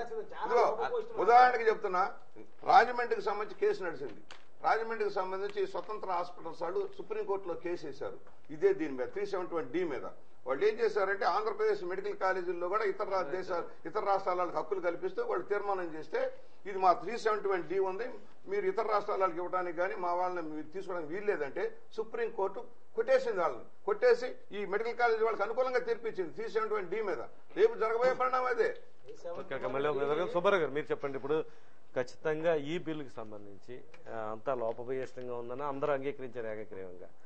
ఇప్పటికైనా విభజన ప్రక్రియ ఆగడానికి రేపు చట్టసభల సభ్యులంతా కూడా ప్రధానంగా ప్రస్తావించిన అంశాలు కూడా వీళ్ళందరూ కూడా చర్చించడం జరిగింది. మీ ఉద్దేశంలో ఇది రాష్ట్రపతి ఈ బిల్లుని పార్లమెంట్కి పంపించే అవకాశం ఉందా? ఆయన ఖచ్చితంగా చెప్తుంది ఏంటంటే ప్రతి క్లాజ్ మీద చర్చించండి, ప్రతి క్లాజు ప్రతి శాసనసభ్యుడు చర్చించాలంటున్నారు. ఈ 10 రోజుల సమయం వాళ్ళందరికీ సమయం సరిపోతుంది. 108 క్లాజుల దాకా ఉన్నాయని చెప్పి ఎమ్మెల్యే గారు చెప్పడం జరిగింది. అదేవిధంగా బుచ్చి చౌదరి గారు చెప్తున్నారు, మీరు చెప్తున్నారు, మీరందరూ కూడా 371D1 ఆర్టికల్ 3 ఈ 2 సమస్యగా మారుతుంది. ఈ నేపథ్యంలో ఇది రాష్ట్రపతి పార్లమెంట్కి పంపించే ఛాన్స్ ఉందండి. ఒకటి, ఇంతకుముందు జరిగిన చర్చ ప్రకారం అసెంబ్లీలో గనక తీర్మానం జరిగితే ఆగుద్ది అనేది ఒక అభిప్రాయం. ప్లస్ అసంపూర్తిమైన బిల్లు పెట్టారు రీజన్స్ లేకుండా. దీంట్లో నాకు మనం చదివిన తర్వాత ఒక అభిప్రాయం అయితే ఏర్పడింది ఏంటంటే, ఇక్కడ ఆంధ్రప్రదేశ్లో ఉండే ప్రజాప్రతినిధుల్ని ప్రజల్ని మోసం చేసి అసలు విషయాలు దీంట్లో పెట్టకుండా 1960లో ఇచ్చినటువంటి సుప్రీంకోర్టుని బేస్ చేసుకొని వాళ్ళు అక్కడ బిల్లులో వాళ్ళ ఇష్టానుసారంగా మార్పులు చేసి బిల్లును ప్రవేశపెట్టే అవకాశం కూడా ఉంది. ఎందుకంటే ఆ కేసులో ఏం చెప్పారంటే, ఒకవేళ ఇక్కడ అసెంబ్లీ నుంచి బిల్లు వెళ్ళిపోయిన తర్వాత ఆ బిల్లులో కనుక చేర్పులు మార్పులు కనుక చేయగలిగితే తిరిగి మళ్ళీ అసెంబ్లీకి పంపవలసిన అవసరం లేదని చెప్పారు.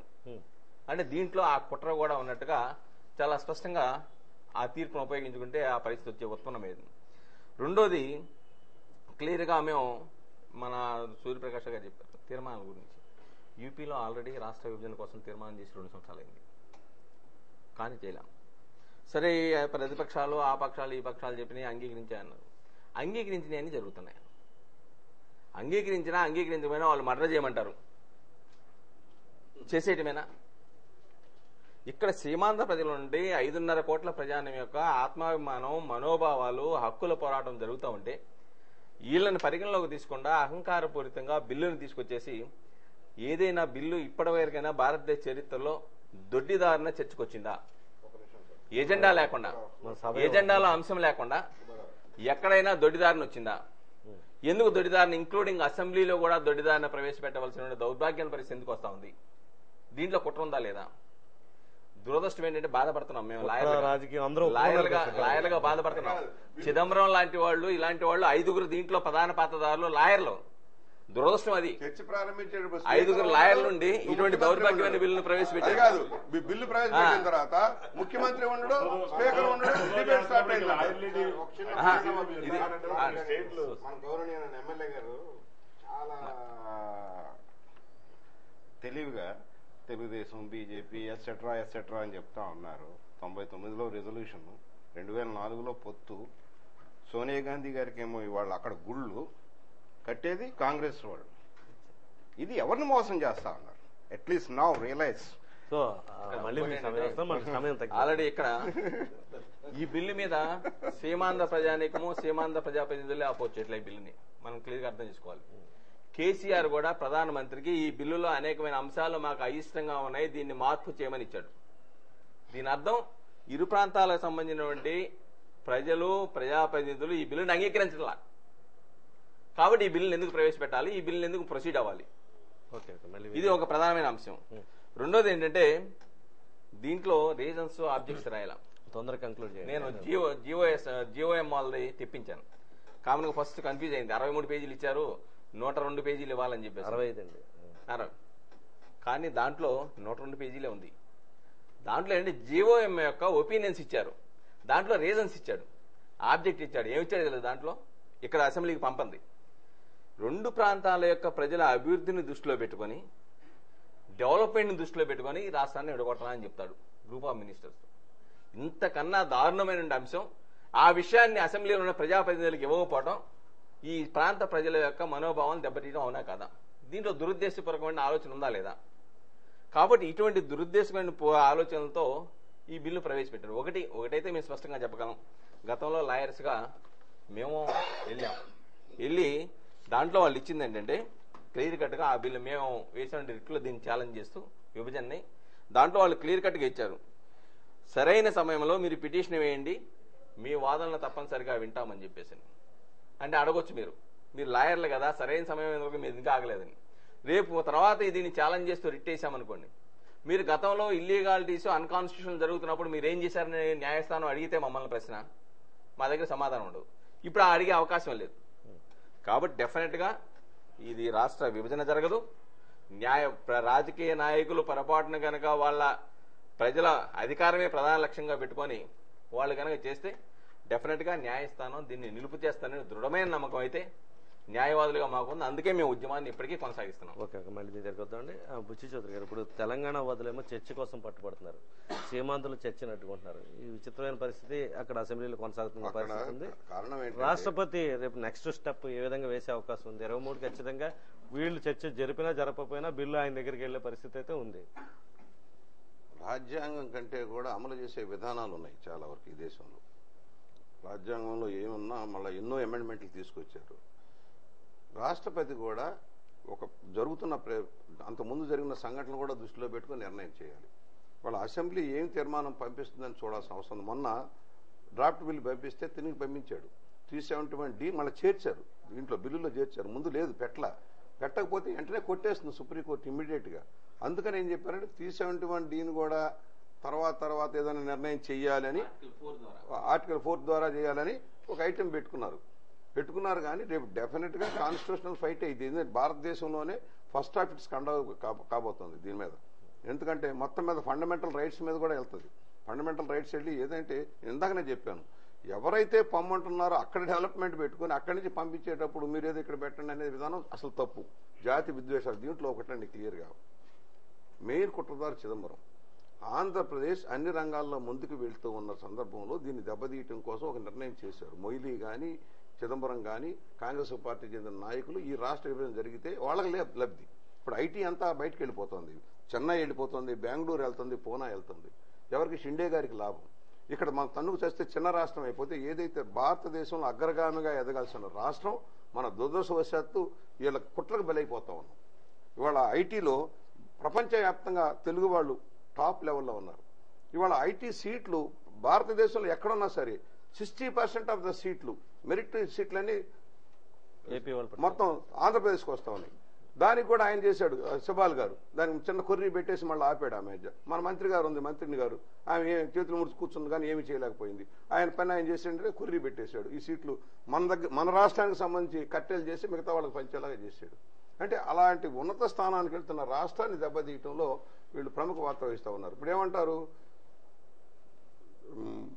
ఒరిస్సాలోని నది దగ్గర నుంచి తమిళనాడు వరకు మాత్రమే నదులు అనుసంధానం అంట. గంగా కావేరి కాదట వాళ్ళు చెప్పేది. ఇక్కడ ఒరిస్సా నది ఏంటి, ఇది మన మహానది నుంచి మాత్రమే పెట్టేసి నీళ్లు పట్టుకుపోతారంట. అంటే అతి తెలివి అనమాట వీళ్ళది. గంగా నుంచి తీసుకురావాలి కదా, హిమాలయ పర్వతం నుంచి రావాల్సిన నదులనేమో అనుసంధానం చేయరట, మన మాత్రం అనుసంధానం చేసి నీళ్లు పట్టుకుపోతారట. అందువల్ల ఇది అతి తెలివికి పోతా ఉన్నారు, మన జాతిని దెబ్బతీస్తా ఉన్నారు. దురదృష్టం ఏంటంటే అభివృద్ధి చెందారు. తెలంగాణ ఒకనాడు వెనకబడి బానిసత్వం చేసుకుని ఎవరైతే నిజాం నవాబుకి గులాముల్లాగా వ్యవహరించారో, ఎవరైతే బలైపోయారో, కమ్యూనిస్ట్ పార్టీ ఉద్యమాల ద్వారా అక్కడ ప్రభావితం అయి కనీసం లిబరేషన్ వచ్చిందో దాన్ని కూడా పక్కన పెట్టి వాళ్ళ ఎడ్యుకేషన్లో టాప్ లెవెల్కి వెళ్తా ఉన్నారు. అక్కడ సీమాంధ్రతో పోటాపోటీలు వెళ్తున్నారు. ఇవాళ ఒక్కటే చెప్తున్నాను, ఒక ఇరిగేషనే తీసుకుంటే ఈస్ట్ వెస్ట్ గోదావరి జిల్లాలు నాసిరకం, దేనికి పనికిరావు. ఒక నల్గొండ కరీంనగర్ జిల్లాలతో పోల్చుకుంటే నథింగ్. అక్కడ వస్తున్న ప్రొడక్టివిటీ, రైస్ ప్యాడీ ప్రొడక్షన్ కానీ ఇవాళ వస్తుందంతా అక్కడి నుంచే వస్తుంది. మన జిల్లాకు కూడా ఎక్స్పోర్ట్కి వెళ్ళేదంతా అక్కడి నుంచే వస్తుంది, రైస్ మిల్లింగ్ అంతా. మరి ఏమింత తక్కువైంది? ఇన్ఫ్రాస్ట్రక్చర్ వచ్చింది, డెవలప్మెంట్ వచ్చింది, ఎంప్లాయ్మెంట్ వచ్చింది. దురదృష్టం ఏంటంటే అస్వదృష్టితోటి కూర్చున్న కాంగ్రెస్ నాయకత్వం పైన కేంద్రంలో చేసిన తప్పుడు విధానాల వల్ల, కేవలం ఓట్ల రాజకీయం వల్ల ఈ పరిస్థితి వస్తూ ఉంది.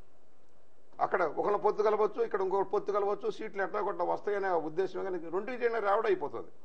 ఇవాళ నాయకులు గమనిస్తూ ఉన్నారు. నేనేమి సూర్యప్రకాశ్ గారిని తక్కువ, అందరికీ బాధే ఉంది, వాళ్ళకి బాధ ఉంది. ఎందుకంటే 30 ఏళ్ళు 40 ఏళ్ళు కాడి మోసిన వాళ్ళు భవిష్యత్తు ఏమైపోతుందంటే వాళ్ళకి అగమగోచరమైన పరిస్థితి తీసుకొస్తా ఉన్నారు.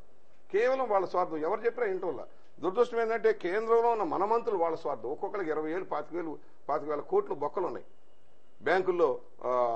వీటిని రీఆర్గనైజ్ చేసుకోవడం కోసం తప్పనే కానీ రాష్ట్రం భవిష్యత్తు గురించి లేదు. ఆ బిస్కెట్ కోసం కాపల కుక్కలాగా ఎంపలాడే పరిస్థితి వస్తూ ఉంది. ముందు జాతి ప్రధానం. ఏం పోతే పోతాం, ఏమైపోతుంది? జాతి కోసం కనీసం త్యాగం చేద్దామని లేదయ్యా. ఎవడ భాష వాడు, ఎవడి ఇష్టమైనట్టు వాళ్ళు మాట్లాడతారు అని చెప్పారంటారు. ఎస్, మా పార్టీకి ఇచ్చింది, ఇవ్వాల్సిన పరిస్థితి వచ్చింది. రాజశేఖర రెడ్డి గారు చేసిన ఆయన ఆయన తెలుగు అధికారంలోకి రావడం కోసం చేసిన నిర్ణయం వల్ల మేము మా పార్టీ నిలబెట్టుకోవడానికి మేము చేసాం.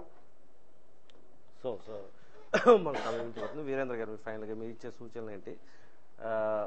అసెంబ్లీలో రేపు శాసనమండలిలో కానీ శాసనసభలో కానీ మీరు ప్రస్తావించాల్సిన అంశాలని ఇది ఇప్పుడు జస్ట్ డిస్కషన్ లో విని మన ఎమ్మెల్యే గారు నా తెలుగు కాపీని పరిశీలిస్తే 2013 ఆంధ్రప్రదేశ్ పునర్వ్యవస్థీకరణ బిల్లు ఆంగ్ల మూలానికి సంగ్రహంగా చేసిన స్వేచ్ఛ అనువాదం ఇది.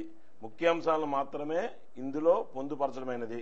పూర్తి వివరాలకు బిల్లు ఆంగ్ల మూల్యాన్ని పరిశీలించవలసిందిగా విన్నతి. తెలుగులో ఇస్తున్న దీంట్లో మన తెలుగులో ఏముండి అసెంబ్లీలో ఎమ్మెల్యే లెజిస్లేషన్ కౌన్సిల్లో కానీ అసెంబ్లీలో కానీ ఎమ్మెల్యేలకి పూర్తి ప్రతిని ఇవ్వలేదు. తెలుగులో ఇచ్చేది కొద్దిగా కొన్ని పాయింట్స్ ఇస్తున్నాం. ఆంగ్ల పత్రిక ఇంగ్లీష్ వర్షన్ ని చూడమని చెప్పి ఇంగ్లీష్ కంటే హిందీ ఇస్తే బాగా అర్థమయ్యేది. చాలా ఉర్దూ ఇస్తే ఇంకా బాగుంటుంది. ఉర్దూ ఇస్తే తమిళంలో ఇస్తే ఇంకా బాగుండేది. ఇది ఏంటంటే క్లియర్ కట్ గా ఇప్పుడు విశ్వధర్ గారు చెప్పినట్లు కొన్ని స్టేట్స్ లో ఉన్న నాయకులు ఈ ఆంధ్రప్రదేశ్ తెలుగు వాళ్ళ అభివృద్ధిని తట్టుకోలేక, అది చిదంబరం అవనండి, మౌళి గారు అవనండి, కొంతమంది చేసిన కుట్ర అధిష్టానం ఒక ఓట్ బ్యాంక్ కోసం ఇది తొందరపాటుగా తీసుకున్నదని నేను మొట్టమొదటి సీసీ ఛానల్లో చెప్పడం జరిగింది. ఒక రాహుల్ గాంధీని ప్రధానమంత్రి చేయాలన్నది ఒకటే ఆశయం కనబడుతుంది తప్ప ఈ బిల్లులో చిత్తశుద్ధి లేదు. ఇది నిజంగా చిత్తశుద్ధి ఉంటే ఎక్స్పర్ట్స్ వేయాలండి. We are not experts in the all fields. Irrigation వాళ్ళ కమిటీ శ్రీకృష్ణ కమిటీ రిపోర్ట్ అది కూడా అది చెప్తాను. ఇరిగేషన్ ఎక్స్పర్ట్స్ ని, ఈ ఫైనాన్షియల్ ఎక్స్పర్ట్స్ ని అందరినీ కూర్చోబెట్టి బోత్ సైడ్స్ ఎవరికి అన్యాయం జరగకుండా చేసేలాగా మాట్లాడి చేస్తే అప్పుడు ఆమోదిద్దురేమో, అది వేరే సంగతి. కానీ అది ఏమీ చేయకుండా సీమాంధ్రావుల్ని చాలా చిన్నచూపు చూస్తూ కొన్ని కోట్లు ఖర్చు శ్రీకృష్ణ కమిటీ వేశారండి. ఎక్కడైనా ఈ బిల్లులో శ్రీకృష్ణ కమిటీ ఇచ్చిన నివేదిక రిఫ్లెక్షన్ కనబడుతుందా? ఎమ్మెల్యే గారు, ఎమ్మెల్సీ గారు, మీరు చట్టసభలో ఉన్న వాళ్ళు అడగాలి ముఖ్యంగా. ఎందుకంటే అన్ని కోట్లు ఖర్చు పెట్టి అఫీషియల్ గా కమిటీ వేసి, ఎందుకంటే సుప్రీంకోర్టు కూడా ఏం చెప్పిందంటే సెక్రటరీ వాళ్ళు వచ్చారు, హోమ్ సెక్రటరీ వాళ్ళు వచ్చి అంతా తీసుకుని ఆ రిపోర్ట్ చెత్తకుప్పలో పెట్టేశారు. ఆర్టికల్ 3లో వీరేంద్రనాథ్ గారు ఏం లేదండి, యువతల సీమాంధ్ర చెంప పగలు కొట్టాము, చొక్కా చింపి మీకు ఇస్తున్నాం తెలంగాణ అని చూపించుకుంటే తెలంగాణ వాళ్ళు బోల్డ్ అని ఓట్లు వేసేస్తారు. రామనాథ్ గారు నా విజ్ఞప్తి ఒకటి, రాష్ట్ర చౌదరి గారు ఎమ్మెల్యే ఒకటే ఒక పక్కనే ఈ చెంప పగలు కొడతా ఇక్కడ మండిపోతాం అంటే మళ్ళీ యూనివర్సిటీల మీద యూనివర్సిటీలు ఎలక్ట్రానిక్ ఐటీ సెంటర్ కి సంబంధించిన 2.5 లక్షల కోట్ల పెట్టుబడులు అక్కడ ఇస్తారు. ఇక్కడ ఏమీ చెప్పరు. నిన్న ఎస్ఎంఈ యూనివర్సిటీ ఇనాగ్రేట్ చేసి సార్ ఒకటండి, రాష్ట్రపతి గారికి ఆర్టికల్ 74 క్లాజ్ 1 కింద ఇన్నాళ్ళు మనకు తెలిసిందే రబ్బర్ స్టాంప్ అనే. రాష్ట్రపతి అంటే ఒక రబ్బర్ స్టాంప్. కేబినెట్ ఆమోదాన్ని ఆయన ఒప్పుకోకపోయినా ముద్ర వేయవలసిందే అన్నది ఒకటే ఉంది. కానీ డిడి బోస్ అని ఒక కాన్స్టిట్యూషనల్ ఎక్స్పర్ట్ దాని విషయాన్ని బయట పెట్టాడు. 74(1) లో ఒక సీక్రెట్ ని బయట పెట్టాడు. చాలా ఇంపార్టెంట్ అండి ఎమ్మెల్యే గారు, ఎమ్మెల్సీ గారు. 74(1) అంటే రబ్బర్ స్టాంప్ కింద మనకి ప్రెసిడెంట్ ఆఫ్ ఇండియా అలా ప్రచారంలో అయిపోయాడు. కానీ దాంట్లో ఒక సీక్రెట్ ఉంది. దాని డెప్త్ కి వెళ్తే డిడి బోస్ అని ఈజ్ ఏ కాన్స్టిట్యూషన్ ఎక్స్పర్ట్. ఆయన బయట పెట్టాడు ఏంటి, ఆయన కేబినెట్ ఆమోదించినంతలో గుడ్డిగా ప్రెసిడెంట్ చేయవలసిన పని లేదు. కానీ ప్రణబ్ ముఖర్జీ లాంటి ఒక చెప్పుకోదగ్గ నాయకుడు ప్రెసిడెంట్ ఆఫ్ ఇండియాగా ఉన్నాడు కాబట్టి ఆయనైనా సరే, ఎందుకంటే ఆయన విషయంలో కూడా తప్పు జరిగింది. మేఘాల మీద ఆయన దగ్గరికి వచ్చింది. 2 days లో ఫ్లైట్ లో మన అసెంబ్లీ తీసుకొచ్చే పరిస్థితి వచ్చింది. అంటే ఆయన కాన్స్టిట్యూషన్ ఎక్స్పర్ట్స్ ని అడిగాడా, లా డిపార్ట్మెంట్ వాళ్ళతో డిస్కస్ చేశాడా, అన్ని ఇరిగేషన్ డిపార్ట్మెంట్స్ తో డిస్కస్ చేసి ఏ విధంగా డిస్కస్ చేసి ఈ బిల్ని మేఘాల మీద ప్రెసిడెంట్ మన స్టేట్ అసెంబ్లీ పంపారు నాకు అర్థం అవట్లేదు. కానీ ఇప్పటికైనా సరే ఆయన హైదరాబాద్ వచ్చి ఉన్నాడు, అన్ని పార్టీ నాయకులు వెళ్ళి రిప్రజెంట్ చేస్తున్నారు. ఇప్పుడైనా సరే ఆయన 74(1) రబ్బర్ స్టాంప్ కాదని, ఆర్టికల్ 74 క్లాజ్ 1 అన్నది రబ్బర్ స్టాంప్ కాదని చెప్పి ప్రెసిడెంట్ గాని నిరూపించుకుని భారతదేశం యొక్క ఔన్నత్యాన్ని ఆయన బయట పెట్టాలి, ఈ రాష్ట్రాన్ని సమైక్యంగా ఉంచాలి. Okay, thank you. సచిన్ గారు మీరు ఫైనల్ గా మీరు చెప్పేది ఏంటి? ఈ బిల్లు అడ్డుకోవడం సాధ్యమయ్యే అవకాశం ఉందా ఇంకా? అంటే మీరు ఎట్లాగా ఇరు పార్టీలు కాంగ్రెస్ బీజేపీ ఆల్రెడీ చిమ్మవలసిన విషయం చిమ్మారు ఇరు ప్రాంత ప్రజల మధ్యలో. ఎవరు చేశారు, నేను చేశాను, మీరు చేశారు అన్నది విషయం కాదు. తెలుగు జాతిని ఆ విషయాన్ని కానీ పరస్పర విద్వేషాలు కానీ తగ్గించడం పెద్ద నాయకులందరి బాధ్యత. ఈరోజు వాట్ ఎవర్ ఈజ్ ఏదైతే సీమాంధ్ర ప్రాంతానికి జరగవలసిన న్యాయం కానివ్వండి, హక్కులు కానివ్వండి, ఒక పక్కన చూసుకుంటూ ఇఫ్ ఎట్ ఆల్ అది ఆ న్యాయం జరగకపోతే అయిపోయే విధంగా చూడండి. రెండోది మైక్ ఎదురుగుండా పెడితే నేను సమైక్యవాదిని అని 13 జిల్లాల్లో తిరుగుతుంటారు. సమైక్యవాది అంటే నిజంగా అవతల జిల్లాలో తిరిగి వాళ్ళని ఒప్పిస్తే అతను సమైక్యవాది, నేను ఒప్పుకుంటా. ఇవాళ నేనైనా ఓటేస్తాను మీకు, నేను ఒప్పుకుంటాను. నేను మీరు చెప్పింది 10 జిల్లాలో ఎవరు మాట్లాడట్లా, కాంగ్రెస్ పార్టీ కానివ్వండి, తెలుగుదేశం పార్టీ కానివ్వండి, ఇంకో పార్టీ కానివ్వండి, వైఎస్ఆర్సీపీ అక్కడ ప్రెజెన్సే లేదు. నేను సమైక్యవాదిని అని చెప్పి మన టీవీలో మనకు చెప్తే మన అమాయకుల్లాగా వీళ్ళకి ఓట్లు వేసేయాలి. అట్లీస్ట్ నౌ ఇప్పుడైనా సరే ఒక నిర్దిష్టమైన వైఖరి అవలంబించి ప్రజలను మభ్యపెట్టకుండా భవిష్యత్ తరాలు ఇబ్బంది పడకుండా చూడవలసిన బాధ్యత అందరి మీద ఉంది. ఆఖరిగా ఏంటంటే సీమాంధ్రకి న్యాయం జరిగేటంత వరకు బీజేపీ బిల్లు పాస్ చేయకుండా చూసుకోండి చాలు మాది.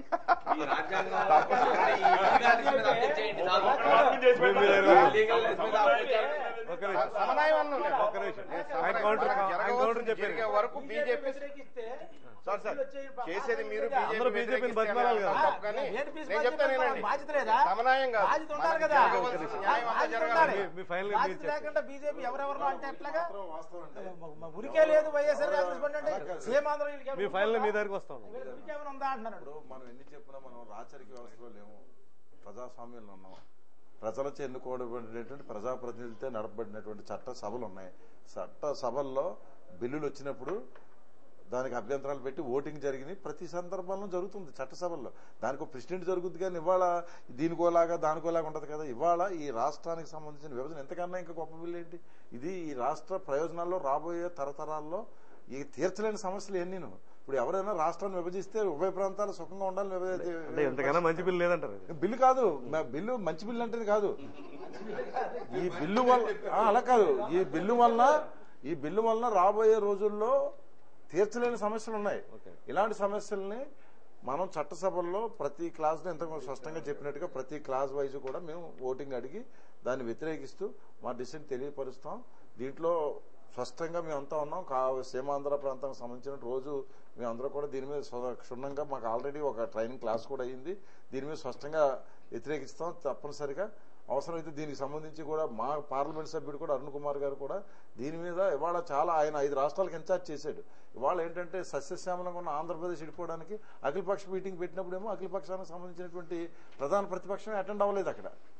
ఇవాళ మనం ఏంటంటే ఒకరి మీద ఒకరు నిందలు వేసుకొని మనకేంటంటే మనలో ఉన్నటువంటి అసెంబ్లీలో బిల్లు వచ్చినప్పుడు ఇటు ముఖ్యమంత్రి కానీ అటు ప్రతిపక్ష నేత కూడా తొలి రోజు హాజరు కాని సందర్భం మనం చూసాం.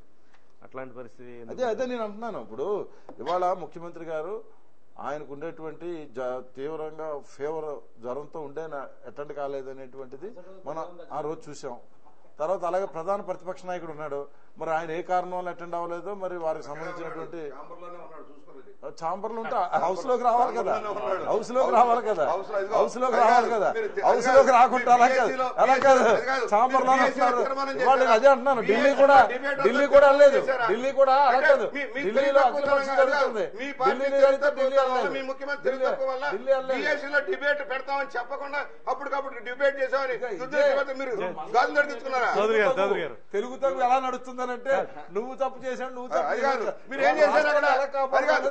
శ్రీబారాను డిప్యూటీ స్పీకర్ ని పెట్టి మేము స్టార్ట్ చేసామంటారా? ఎలా అంటారు? బీఎస్సీలో డిబేట్ చేసి ఎజెండా రాకుండా అయిపోయింది. సమయం మించిపోతుంది. మీరు ఫైనల్ గా మీరు ఏ విధంగా పోరాడదలుచుకున్నారు? దీన్ని చాలా స్పష్టంగా ఏం చేద్దానంటే నేను ఫస్ట్ ప్రారంభంలో చెప్పాను.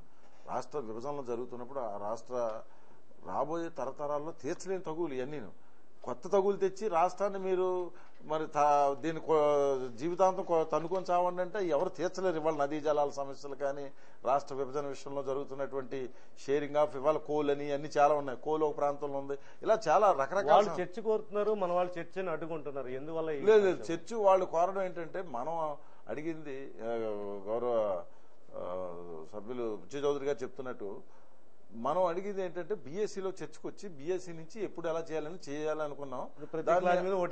అడిగాం. అడిగితే వాళ్ళు ఏంటంటే దాన్ని ఇవాళ మనకు ఉన్నది ఏంటంటే మొట్టమొదటి నుంచి మీరు ఇక్కడ బాగా అబ్జర్వ్ చేయాల్సింది ఏంటంటే ప్రాంతాల వారికి ఇడిపోయారు. ఇవాళ ముఖ్యమంత్రి స్పీకరు మన ప్రాంతానికి సంబంధించిన వాళ్ళు, deputy speaker, legislative affairs minister Telangana ప్రాంతానికి సంబంధించిన వాళ్ళు డిప్యూటీ చీఫ్ మినిస్టర్ ఉన్నాడు. అక్కడ జరుగుతున్నప్పుడు నేను అక్కడే ఉన్నాను.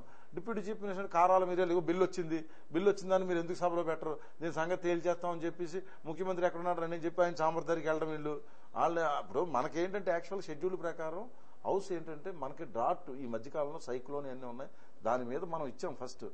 ఈ హౌస్ నడుస్తున్న సమయంలో బిల్లు వచ్చింది, బిల్లు ఇమీడియట్ గా ఇంట్రడ్యూస్ చేయండి అని వాళ్ళ పట్టుదల. మనం ఏంటంటే ఇది నడుస్తుంది కదా, బిల్లు దానికి టైం ఉంది, జనవరి 23 వరకు ఇంకా పెడదామనంటే ఈ మన ప్రాంతాల వారికి ఇడిపోయేటప్పటికి ఆ జరిగినటువంటి ఇబ్బందుల ప్రకారం బిల్లు వచ్చిన తర్వాత రాష్ట్రపతి నుంచి వచ్చిన బిల్లు కంపల్సరీ పెట్టాలని చెప్పి హౌస్ లో పెట్టారు. ఆ టైంలో ముఖ్యమంత్రి గారు ఫేవర్ వల్ల నేను అటెండ్ అవ్వకపోతే ప్రతిపక్ష నాయకుడేమో పక్కన ఛాంబర్లో పక్కనే కూర్చున్నారు, ఆయన లోపలికి వచ్చి కనీసం బీఎస్సీలో ఇలాంటి ముఖ్యమైనప్పుడు పార్టిసిపేట్ చేయాలి. ఇప్పుడు ఇతర రాష్ట్రాలకి మనకున్న ఇబ్బంది ఏంటంటే తమిళనాడు వచ్చేటప్పటికి డిఎంకే కానీ అన్నా డిఎంకే కానీ ఏదైనా జాతి ప్రయోజనాల కోసం మనం చూడండి ప్రైమ్ మినిస్టర్నే మీరు శ్రీలంక వెళ్ళొద్దు అంటే ప్రైమ్ మినిస్టర్ ఆగిపోయాడు. ఆ జాతికి ఉన్న పవర్. మన జాతి ఏంటంటే కలిసి మనంతా కలిసి ఉన్నట్టుగానే ఉంటాం, కానీ కలిసి ప్రయాణం ముందుకు సాగే విషయంలో మాత్రం ఎవరిదా రాలిదే. ఎప్పటికైనా కృషి చేయండి. Thank you. సమయం మించిపోతే ఒకటి మాత్రం వాస్తవం, వీళ్ళు ఏం చేసినా వాళ్ళ ఇన్ఛార్జ్ ఉన్నాడు దిగ్విజయ్ సింగ్ గారు, మీరు ఏం చేసుకుంటారో చేసుకోండి, నా పని నేను చేస్తా, ఈ బిల్లు మీరు పాస్ చేయక్కర్లేదు, డిఎన్ఏ ఎక్స్పర్ట్ ఆయన డిఎన్ఏ కలుపుకొని ఎలా సపోర్ట్ తీసుకుంటాడు. వినండి అయ్యో, అందువల్ల వీళ్ళు ఏం చెప్పినా అరణ్య రోజున మిగులుతుంది. అక్కడ ఒప్పించుకుంటే వీళ్ళందరూ బెటర్ అవుతుంది. అప్పారావు గారు మీ ఫైనల్ గా మీరు చెప్పండి. అంటే ఎమ్మెల్యే గారు ఒక్క నిమిషం, అంటే మీ పార్టీ జెండాలు పక్కన పెట్టి అందరూ కలిసి వెళ్ళాలి, అన్ని పార్టీలు వెళ్ళాలని చెప్పి ఏపీఎన్జిఓలు పెట్టిన కార్యక్రమానికి అటెండ్ కాలేదు. ఉమ్మడిగా ఒక కార్యక్రమం సీమాంధ్ర ప్రాంతం వాళ్ళంతా కూడా తీసుకోవాలంటే కూడా మీరు పక్కన పెట్టేశారు. మీ పార్టీ ఎందుకు ఆ వైఖరి? సమైక్యవాదాన్ని వినిపించినప్పుడు అనైక్యంగా ఎందుకు వెళ్లాల్సి వచ్చింది? సమైక్యవాదం ఎప్పుడు కట్టుకోవాలని మొదటి నుంచి ఇప్పటి వరకు కూడా మీరు చెప్పేది అన్ని పార్టీలు మీరే కోరారు కదా. అన్ని మేమే కోరాం. ఇప్పుడు కూడా మేమేం చెప్తున్నాం అంటే సమైక్యంగానే ఉండాలి కాబట్టి రాష్ట్రం ఆర్టికల్ 3, ఆర్టికల్ 371 సవరణ చేయండి లేదా కోర్టుకు పోతామని మనం చెప్తున్నాం తప్ప మేము వేరే మాకు ఇంకో విధి విధానాలు లేవు. అంటే అన్ని పార్టీలు సంఘాలతో ఎందుకు కలవలేకపోతున్నారు? ఎందుకు కలవని కలుపుతామండి. మరి ఇబ్బందులు ఉంటే తప్ప మీటింగ్ జరిగినప్పుడు వాళ్ళని మిగతా పార్టీలన్నీ సీమాంధ్ర ప్రాంతం నుంచి అటెండ్ అయ్యి ఓన్లీ సీమాంధ్ర ప్రాంతంలో ఉన్నప్పుడు సీమాంధ్రలో ఎప్పుడు కూడా అందరినీ కూడా మేమే పిలిచాం, అందరూ కూడా కలిసి రండి అని చెప్పాం. మరి అదేమీ జరిగింది? జెండాలు పక్కన పెట్టమంది మీరే. ఈ విషయంలో కాంగ్రెస్ మేమే చెప్పాం, మిగతా పార్టీలన్నీ ఏకమయ్యాయి. ఎంఐఎం తర్వాత మీ పార్టీ మాత్రమే బయటగా సమైక్యవాదం వినిపించిన వాళ్ళు దూరంగా ఎందుకు ఉండాల్సి వచ్చింది? ఉండవలసిన అవసరం లేదు. అంటే నిన్న జరిగిన సో ఫైనల్ గా మన సమయం మించిపోయింది. మీరు ఫైనల్ గా మీరు గట్టిగా అలా పోరాడారు. ఫైనల్ గా మొట్టమొదటి ఈ సభలు ప్రారంభమైన ఒకటే చెప్పాం, సమైక్య తీర్మానం చేయండి. ఎందుకన్నామంటే ఏదైనా ఇది కొంచెం బలం ఉంటుందేమో అని చెప్పడం జరిగింది. మిగతా రాష్ట్రాలు విడిపోయినప్పుడు కూడా ఆ రాష్ట్రాల్లో ఒక తీర్మానం చేసి మేము ఇష్టపడుతున్నామని పంపించారు. అలాగే ఇష్టపడుతున్నామా ఇష్టపడలేదా అన్నది తేల్చండి సభలో అంటే మాట్లాడు. రెండోది మేము ఆర్టికల్ 3ని జగన్ గారు చెప్పేది ఆర్టికల్ 3, ఆర్టికల్ 371D ఈ రెండింటినీ కూడా సవరణ చేయాలని కోరుతున్నాం. ఆ చెయ్యకపోతే ఇందులో చాలా లోసుగులు ఉన్నాయి, దాని మీద సుప్రీంకోర్టులో ఫైట్ చేస్తాం. సమైక్య తీర్మానం కోసం కూడా ఈ మళ్ళీ పట్టుబడతారు. అప్పుడు మళ్ళీ పట్టుబడతాం. చివరి ఫైనల్ గా మా రిక్వెస్ట్ ఏంటంటే న్యాయవాదులు ఈ రాష్ట్రంలో 35,000 మంది న్యాయవాదులను ఉద్యమంలో దింపిన వ్యక్తులుగా ఒకటి స్పష్టంగా చెప్పు, దయచేసి పార్టీలు వాళ్ళని తిట్టుకోకుండా సీమాంధ్ర ప్రజల యొక్క అభిష్టం మేరకు అందరూ ఆ సమస్య సమైక్య ఆంధ్రప్రదేశ్కు ముందుకు వస్తే ఈ సమస్య రాజకీయ సంక్షోభం ద్వారా కొంతవరకు పరిష్కారం అవడానికి అవకాశం ఉంది. రాజకీయ సంక్షోభంగా ఒక మార్గం కనబడుతుంది. రెండోది న్యాయపరమైన పోరాటం. 2 మార్గాలు అయితే మన ముందు స్పష్టంగా కనబడతా ఉన్నాయి. రెండోది రేపు అసెంబ్లీలో కూడా మీకు అన్ని సబ్జెక్టుల మీద డిస్కస్ చేయడానికి కావాల్సిన సమయం అయితే ఉండదు. కానీ ప్రెసిడెంట్కి అయితే ఒక రైట్ ఉంది. ఇచ్చిన ఇన్ టైంలో కనుక మీరు కనుక అక్కడ పంపకపోతే వ్యూస్ ఆటోమేటిక్గా డీమ్డ్ టు బి యాక్సెప్టెడ్ అని చెప్పేసి నిర్ధారించే అధికారం అయితే రాష్ట్రపతికి రాజ్యాంగం కల్పించింది. కాబట్టి అట్లీస్ట్ ఎఫిడవిట్ రూపేనా ప్రతి అంశాలని ఈ గ్యాప్లో ఎఫిడవిట్ రూపేనా సమైక్యవాదాన్ని అనుసరిస్తూ ప్రతి ఒక్కళ్ళు సీమాంధ్ర సంబంధించిన వాళ్ళు ఇస్తే డెఫినెట్ గా ఇది సుప్రీంకోర్టులో వాదించడానికి కానీ లేకపోతే పార్లమెంట్ లో వివిధ ఫ్లోర్ లీడర్స్ వాళ్ళ అభిప్రాయాలని ఇదిగో అసెంబ్లీ యాక్సెప్ట్ చేయలేదు కదా మీరు ఎందుకు చేస్తున్నారని చెప్తారు. ఎందుకంటే ఇప్పటివరకు జరిగిన విభజనలు కమిషన్ రిపోర్టుల ఆధారంగా జరిగినాయి. మద్రాసు విభజన జరిగేటప్పుడు కూడా ఆంధ్ర రాష్ట్రం వాంచు కమిటీ రిపోర్ట్ మీద ఆధారపడి జరిగింది. కొన్ని రాష్ట్ర శాసనసభలు ఛత్తీస్గఢ్ లాంటి కానీ జార్ఖండ్ కానీ ఉత్తరాఖండ్ కానీ అలానే మన ఆంధ్రప్రదేశ్ ఏర్పడేటప్పుడు తీర్మానం కానీ అసెంబ్లీ ఆధారంగా. కానీ ఇక్కడ శ్రీకృష్ణ కమిటీ యొక్క రిపోర్ట్ను పరిగణలోకి తీసుకోకుండా ఏ ప్రాతిపదిక లేకుండా ఒకే ప్రాతిపదిక అధికారం అనే ప్రాతిపదిక మీదే ఈ రాష్ట్ర విభజన జరుగుతుంది. దీన్ని ప్రజలు అంగీకరించట్లేదు. ఎందుకంటే లల్లూ ప్రసాద్ యాదవ్ కూడా క్లియర్ కట్ గా చెప్పాడు, ఏమన్నా రాష్ట్ర విభజన జరిగితే నా శవం మీద నుంచి వెళ్లాలన్నాడు లల్లూ ప్రసాద్ యాదవ్. కానీ ఆ రోజు విభజన చేసేటప్పుడు లల్లూ ప్రసాద్ యాదవ్ యొక్క అన్ని ప్రాంతాల ప్రజల యొక్క అభిప్రాయాన్ని సేకరించి అందరిని కన్విన్స్ చేసిన తర్వాత ఒక ప్రయత్నం చేశారు. కానీ ఇక్కడ దురదృష్టవశాత్తు ఆంధ్రప్రదేశ్లో దానికి తద్విరుద్ధంగా ఒంటెత్తి పోకడలతో రాజ్యాంగ విరుద్ధంగా విభజన జరుగుతుంది. దీన్ని డెఫినెట్ గా ఇది విభజన జరిగే ప్రసక్తే లేదు. దీనికి అనేకమైన అడ్డంకులు ఉన్నాయి. ఒకవేళ రాజకీయ పార్టీలు ఎక్కడొక మాట అక్కడొక మాట ఏ పార్టీలు చెప్పినా ఇది సీమాంధ్ర ప్రజల యొక్క అభీష్టం మేరకే రాష్ట్ర సమైక్యంగా ఉంటదనే నమ్మకం అయితే నాకు దృఢంగా ఇప్పుడు అలా కుతంత్రంగా బిల్ ప్రవేశపెట్టారు. ఇప్పుడు ముప్పల సుబ్బారావు చెప్పినట్టు ప్రెసిడెంట్ 42 నుండి జనవరి 23తో డెడ్ లైన్. నేనేమంటున్నానంటే దానికి ప్రెసిడెంట్ ఇంకో రైట్ ఉంది. మన స్టేట్ అసెంబ్లీ రిక్వెస్ట్ చేసి కొంత టైం ఎక్స్టెండ్ చేయమంటే ప్రెసిడెంట్ చేయొచ్చు చేయకపోవచ్చు, అది డిస్కషన్ ఆఫ్ ది ప్రెసిడెంట్. కానీ ఒక 20 రోజులు 30 రోజులు మళ్ళీ 40 రోజులు ఇవ్వచ్చు. ఒక 10 days ఇచ్చిన ప్రెసిడెంట్ మనం అడగపోతే ఎలాగా? నేను అనేది నాయకుడు కూడా అసెంబ్లీలో వెళ్ళి నాయకుడు కౌన్సిల్ నాయకుడు ఉన్నారు కాబట్టి వీళ్ళు అడగాలి. అడిగి నేను అనేది 2014 లోపల ఫిబ్రవరిలో కూడా బిల్లు అన్ని పార్టీలు చేస్తున్నాయండి. Thank you. అవసరమైతే మాకు కొంత టైం కూడా కావాల్సి వస్తుంది అని చెప్పి మేము అన్ని పార్టీలు అడుగుతున్నాయండి. ముప్పాల సుబ్బారావు గారికి, అదేవిధంగా తావాల వీరేంద్రనాథ్ గారికి, ఎమ్మెల్యే సూర్యప్రకాశ్రావు గారికి, మాజీ మంత్రి బుచ్చ చౌదరి గారికి, డాక్టర్ ఆకు సత్యనారాయణ గారికి, అదేవిధంగా మన ఆదిరెడ్డి అప్పారావు గారికి, ఎమ్మెల్సీ గారికి, అందరికీ కూడా ఛానల్ తరఫున ధన్యవాదాలు. ఇక్కడ చర్చకు వచ్చి తమ విలువైన అభిప్రాయాలను ప్రజలతో పంచుకున్నందుకు, ముఖ్యంగా విభజన బిల్లు ఎట్టి పరిస్థితుల్లో అడ్డుకుని వాళ్లకున్న డౌట్స్ అన్ని ఏవైతే సీమాంధ్ర ప్రాంతంలో ఇక్కడ ప్రజలు వ్యక్తం చేస్తున్నారో అవన్నీ కూడా చర్చకు తీసుకొస్తారని ఈ ప్రాంతం వాళ్ళు ఆశిస్తున్నారు. అదేవిధంగా విభజన ప్రక్రియ కూడా అడ్డుకుంటారు. రాజ్యాంగ పరంగా న్యాయవాదులు చేయాల్సిన పని న్యాయవాదులు చేస్తున్నారు. రాజకీయ నేతలు వాళ్ళ పని వాళ్ళు చేస్తే ఈ అన్యాయంగా జరుగుతున్న విభజన ప్రక్రియ ఆగిపోతుందని ఆశిస్తూ ఇంతటితో ఈ చర్చను ముగిస్తున్నాం. మరో అంశాలు మళ్ళీ కలుద్దాం. అంతవరకు సెలవు. నమస్కారం.